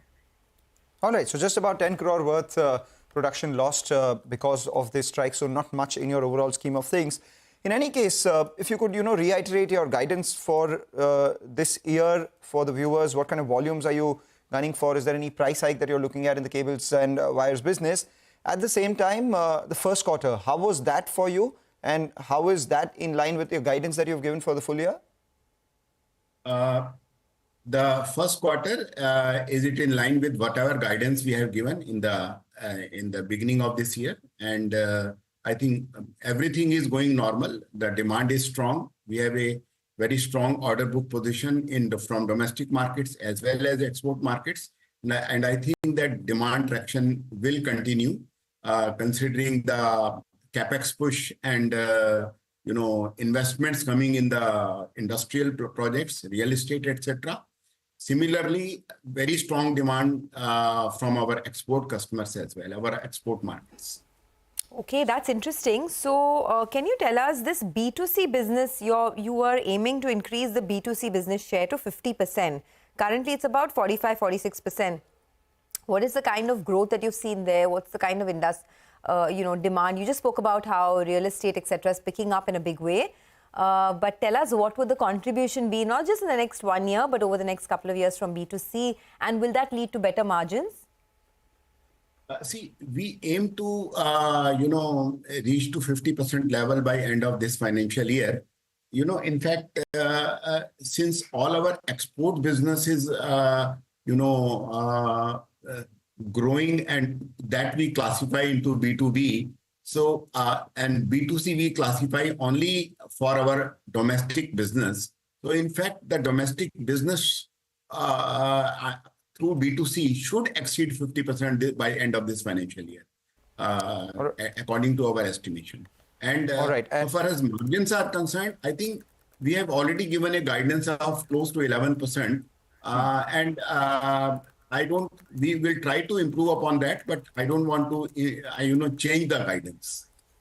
All right. You, for the top line, had given around 15 to 16% guidance for the year. You believe that that is also, likely to be unchanged for the now? Yes. All right. What about, your EPC business? You said that you are looking to bid in projects worth about 500 crores, or you haven't bid much. You've looked at constraining that business to just about 500 crores. Can you tell us why exactly is that, and what's the outlook for this business going forward? You see, this business can be grown to any size because, there are ample opportunities and ample tenders in this space. We can try to improve it by a few, 10-20%, but we don't want to ramp it too much because of the, normally the cash flow issues in this EPC business from the utilities. So that is the main reason that we contained it, and we are trying to limit it to this level. And what about exports? What are they as a proportion of your sales? You are gunning for what, 50% growth this year in exports? Yeah, so I expect that we should get around 15% of our total sales from exports this year, which means that we have to grow by 50% in exports this year. Okay, you're also expecting a overall 50% growth in exports in FY25, is it? Yes, exactly. Okay, that's interesting. And what about your working capital cycle? Where are we at right now? And is there scope to improve the working capital cycle? It is continuously improving for last many years. And every year we are reducing the working capital days by approximately 8 to 10 days. The reason is, one is growing exports, growing B2C business where we get the money through channel finance from the dealers, and also reducing the EPC business. All these measures has been taken to improve the cash flows. And I think if we are able to maintain around 2 months of the working capital cycle in the overall business, we will remain a debt-free company. Right. Since you're looking to increase your B2C, exposure and your presence out there, just wanted to understand who exactly would be your competitors, what would differentiate your propositions from them, and once competition increases in the B2C space with you coming in, could there be any impact on margins? What's your strategy here? I mean, normally our competitors in B2C space is Havells, Polycab, and Finolex. Ultimately, they are also operating in the similar range of margins. So, nobody would like to reduce their margins by, just increasing the top line. So, and we are operating at a very reasonable level of EBITDA. So, with the very high level of, production efficiency and, production economics. I think we will be able to improve our margins year after year in spite of having competition. Do you have market share targets here? What does it currently stand at, and what do you aspire for it to go to? Our market share in cables should be around, and I don't have the firm data, but maybe around 12%, and in the houseware business around 6%. So overall market share may be around 10%. Okay, overall market share is around 10%. Got it. Mr. Gupta, thanks a lot for joining in and speaking to us on CNBC TV18. That's KEI Industries talking about the issues that they were facing at their plant, but also the way forward for the business. They say that there is a big capex push that they're looking at, and demand traction will continue on the back of that. The stock is actually doing pretty well.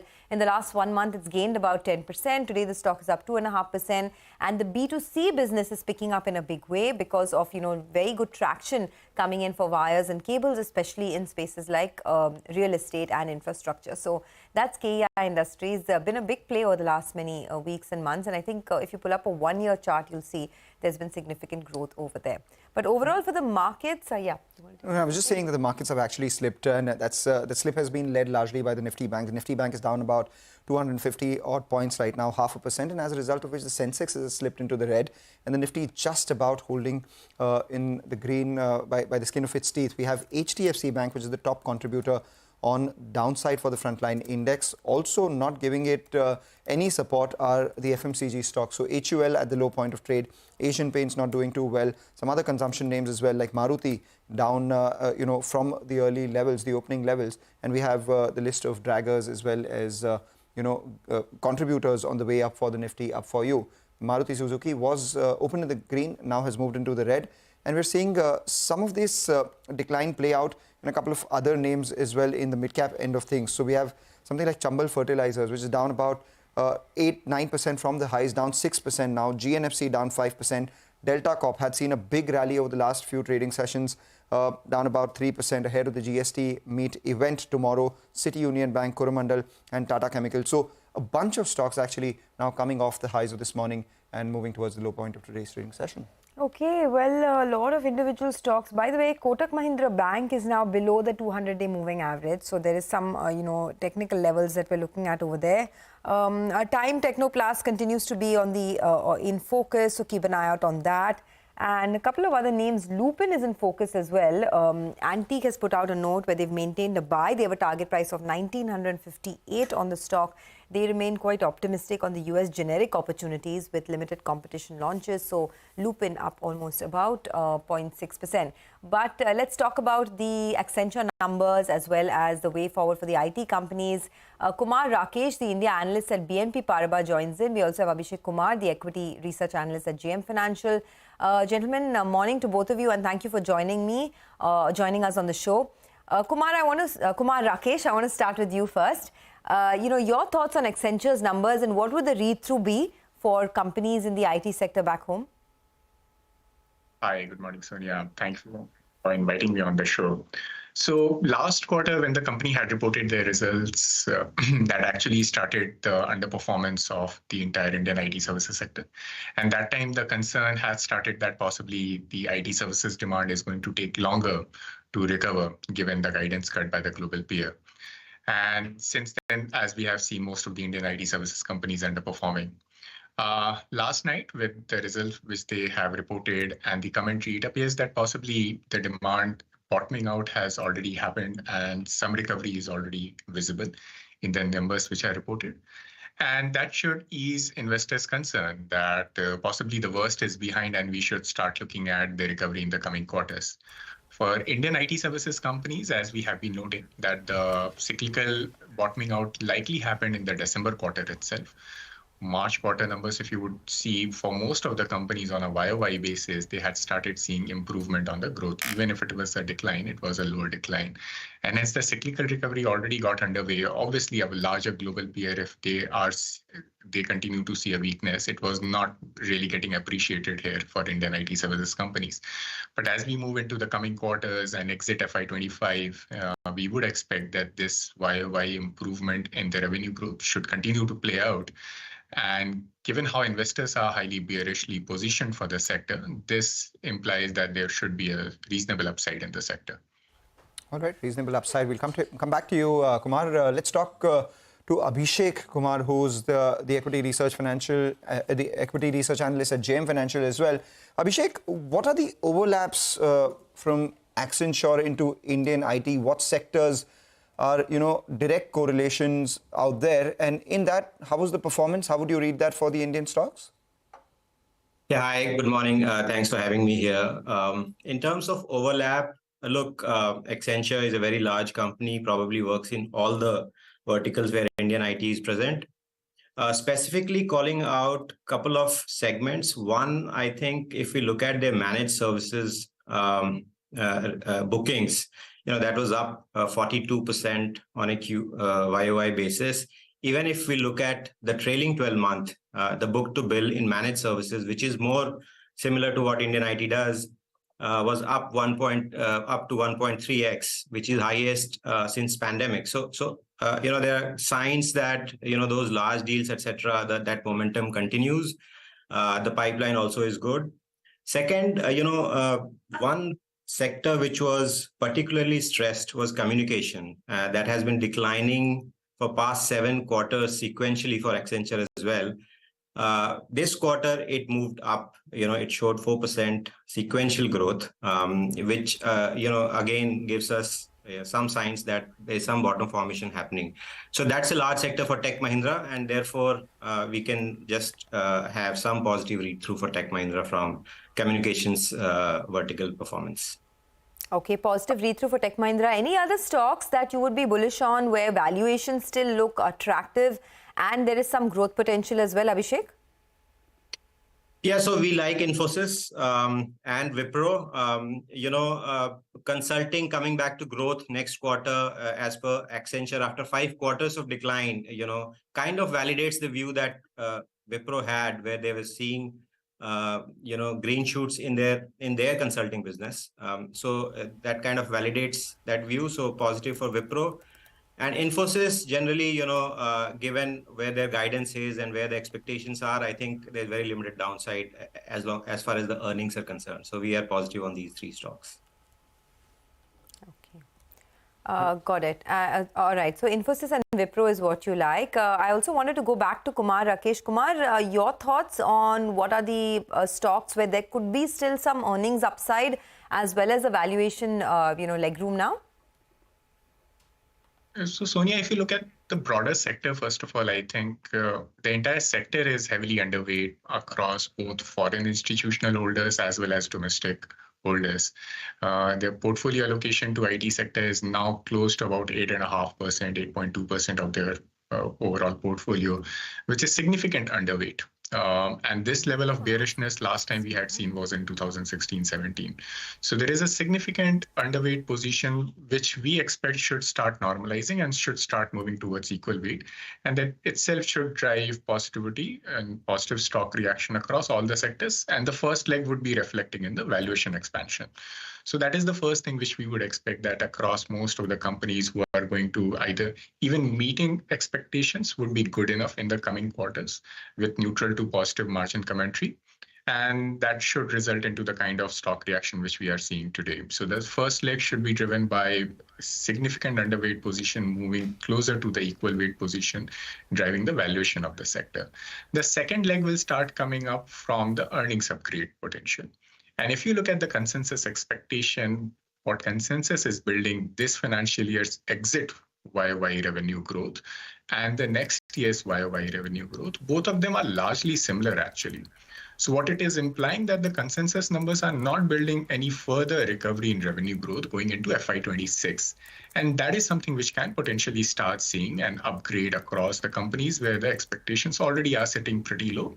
And hence that creates the second leg of drive into the earnings upgrade potential. And that is where Infosys definitely stands out, where the expectations already are quite beaten down, and hence much higher possibility of earnings upgrade as well happening.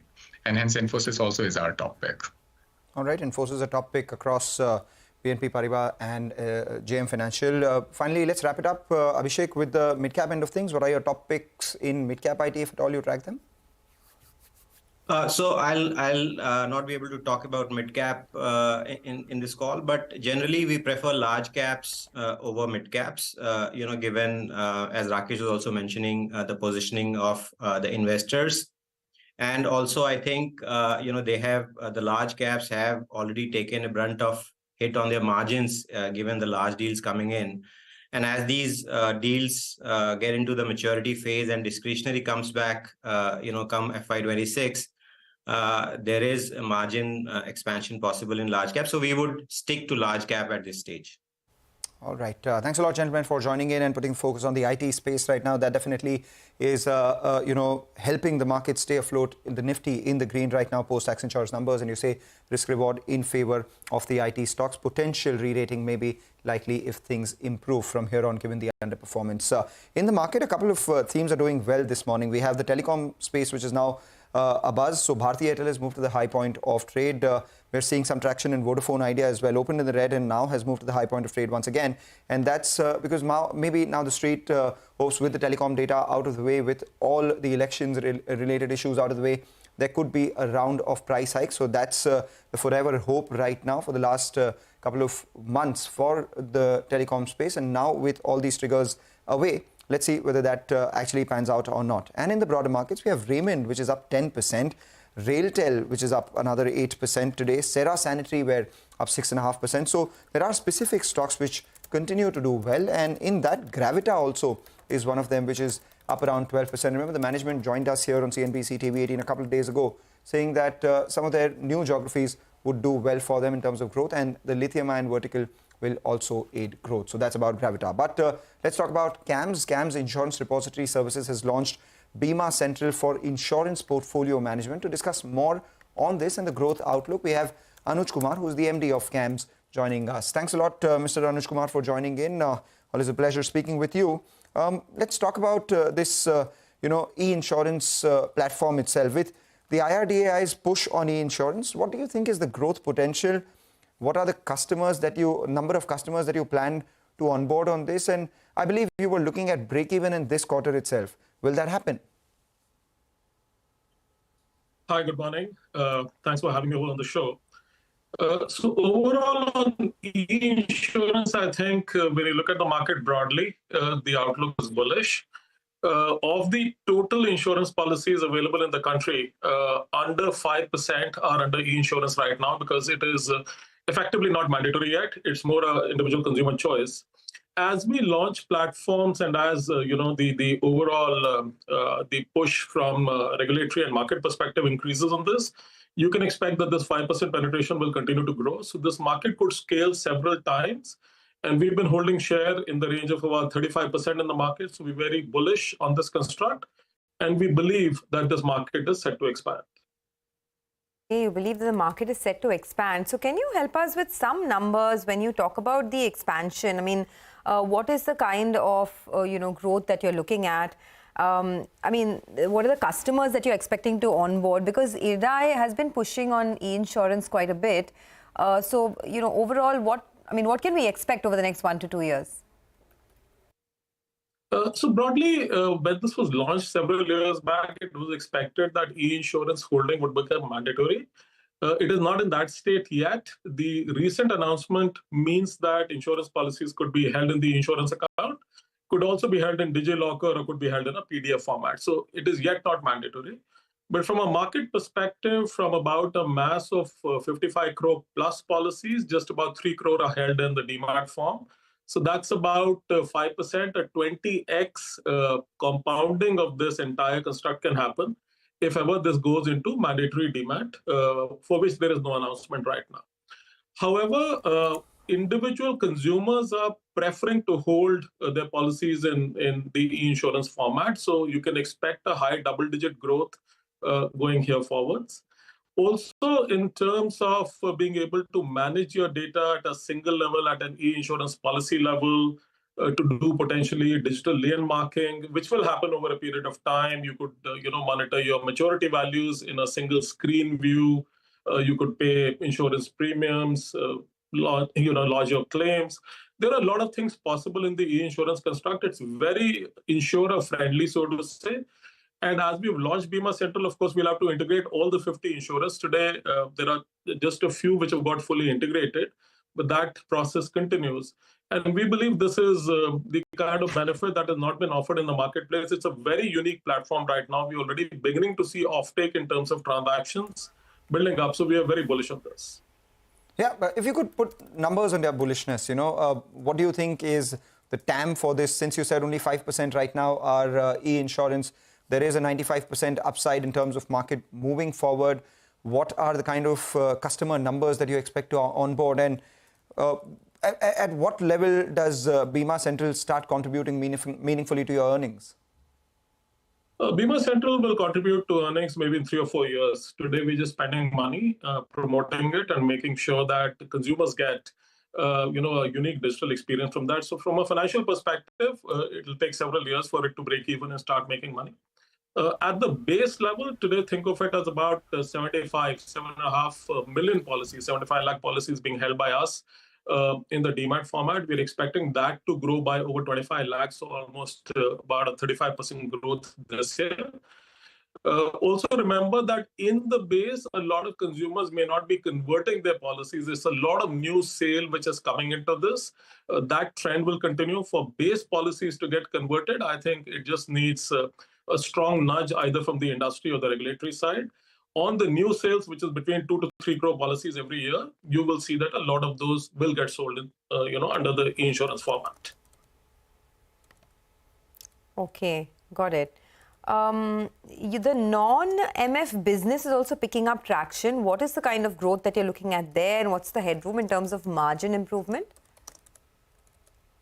So last year we grew non-MF by 52%. If I counted on a constant base, which is without the Think Analytics portion, we grew about 38%.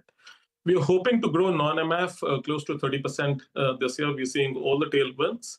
Our KRA business had grown 90% last year. We're expecting that to scale beyond 30%.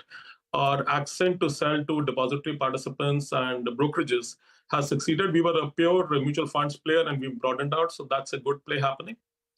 Our payments business grew 26% last year. We're expecting that to grow about 30% this year. So strong tailwinds in both of them. And on account aggregator, we continue to put out newer formats of consumption, both on the wealth management, which is the personal finance management side, also on the digital lending, flow-based lending side. So those consumption patterns are quite evident in the marketplace. Our daily consumption of bank and other statements has crossed a lakh daily, which is a significant milestone, and we're expecting it to scale at least 2 to 3x within this year. So non-MF broadly this year should grow in the vicinity of about 30%. From a profitability perspective, we've been investing in the platforms for the last 3 years. Some of them will return to break even this year. So overall, our target is that at company level, we should drive non-MF to a 30% EBITDA line. That should happen over the next 4 to 6 quarters. What about, since we're speaking about the insurance space itself, I remember you last time said that you are scanning the market for inorganic opportunities, mainly in the insurance and payment space. How far have discussions moved? Are there any at the advanced stages, something that we can hear in the near future? I think you should hear something this year. I will not time it accurately, but you should hear something this year. I think there are very exciting opportunities in both the spaces. And with our accent on building non-MF and scaling it to 20% revenue contribution, we believe that the next step is to onboard a strong franchise from the market. So you'll hear something this year in terms of our next move. Just before we let you go, just roughly, because you have about 600 crores of cash on your books. Yeah, so I don't think we're going to make a big bang acquisition. It will not be a big bang acquisition where I have to go and borrow monies, etc. We will just fund what we have on the books to buy this. So it could be, in the range of, I would say, a few hundred crore in terms of capital outlay. And we will talk more about this as we get closer to the event. Okay, thanks a lot for that, Mr. Kumar. Pleasure having you on the channel here. That's CAMS up almost 2.5% right now. But let's get back to the market. If we can get the Nifty chart up on the screen, you'll see that it's pretty decent in terms of the morning move. Just that it's come off a little bit, but still holding with gains of 50 points. Mitesh Thakkar is back with us. Mitesh, what are the stocks that you're looking at this hour? And do you expect some volatility to kick in for the rest of the day? See, I think, the Nifty is doing pretty okay. And, we've made another high by getting past 23,600 on the spot. And the overall breadth is good. But what is in focus is the Nifty IT. I think very strong continuation pattern being seen over there. And that is the index which is propelling the Nifty. So I think maybe from a trading point of view, you should look at Nifty IT. And on the Nifty, as I said, I think keep trailing your stop losses. The latest level would be around 23,445 on the spot, which is about 180 points lower. So what would be the pick here in terms of stocks, Mitesh? So, Mangalam, as I said, I think it should be the IT pack. So I have a buy on Wipro. Wipro, I think, hasn't moved as much, so it could see some catch up, and therefore recommending a buy with a stop at about 489 for targets of 510. And Infi is showing good traction after opening gap up, so Infi can be bought with a stop at about 1529 for targets of 1580. Okay, thanks for that. Let's slip into a quick break. On the other side, we'll put focus on the commodity space with Manisha Gupta. Stay tuned.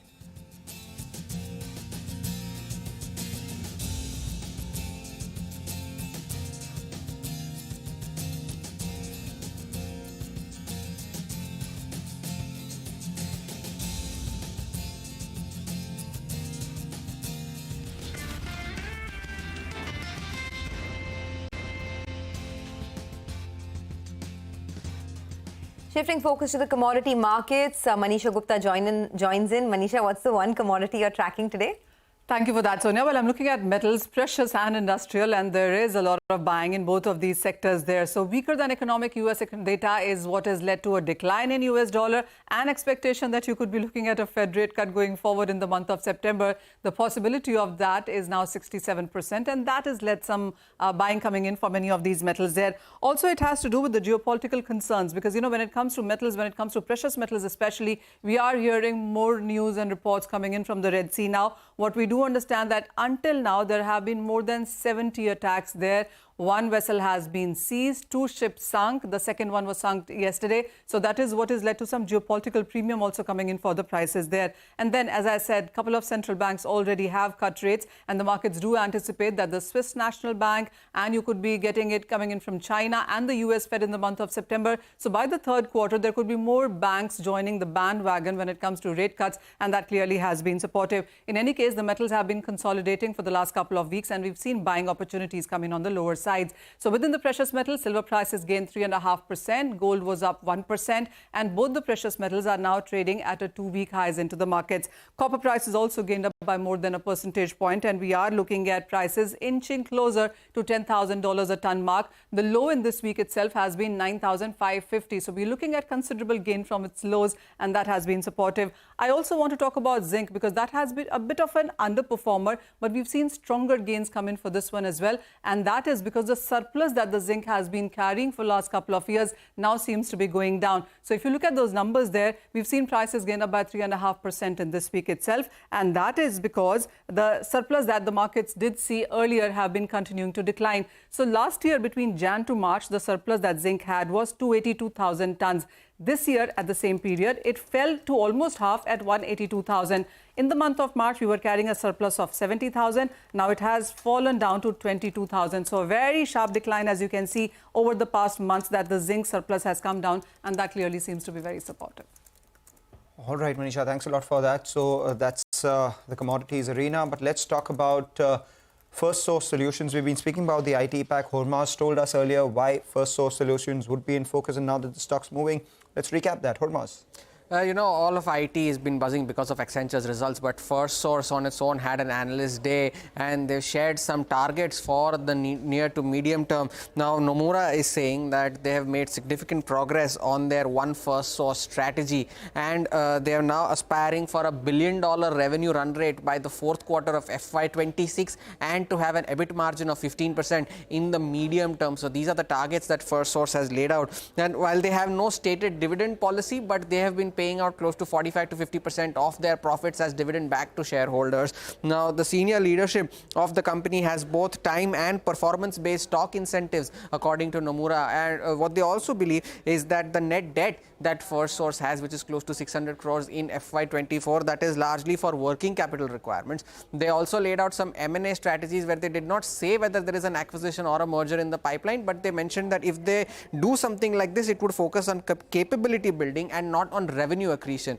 So as a result of which, Nomura remains neutral on First Source Solutions with a price target of 200 rupees. The 10 analysts have coverage on First Source. 8 of them have a buy recommendation, 2 have a hold rating as well. So all in all, the entire IT space is buzzing, and First Source is no stranger to that as well.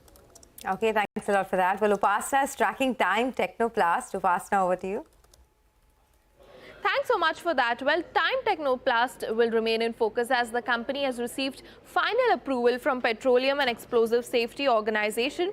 This approval is mainly for the manufacturing and supply of high-pressure composite cylinders for hydrogen. It is the first Indian company to receive this approval, and it believes that the move is in line with company's efforts towards sustainable green energy.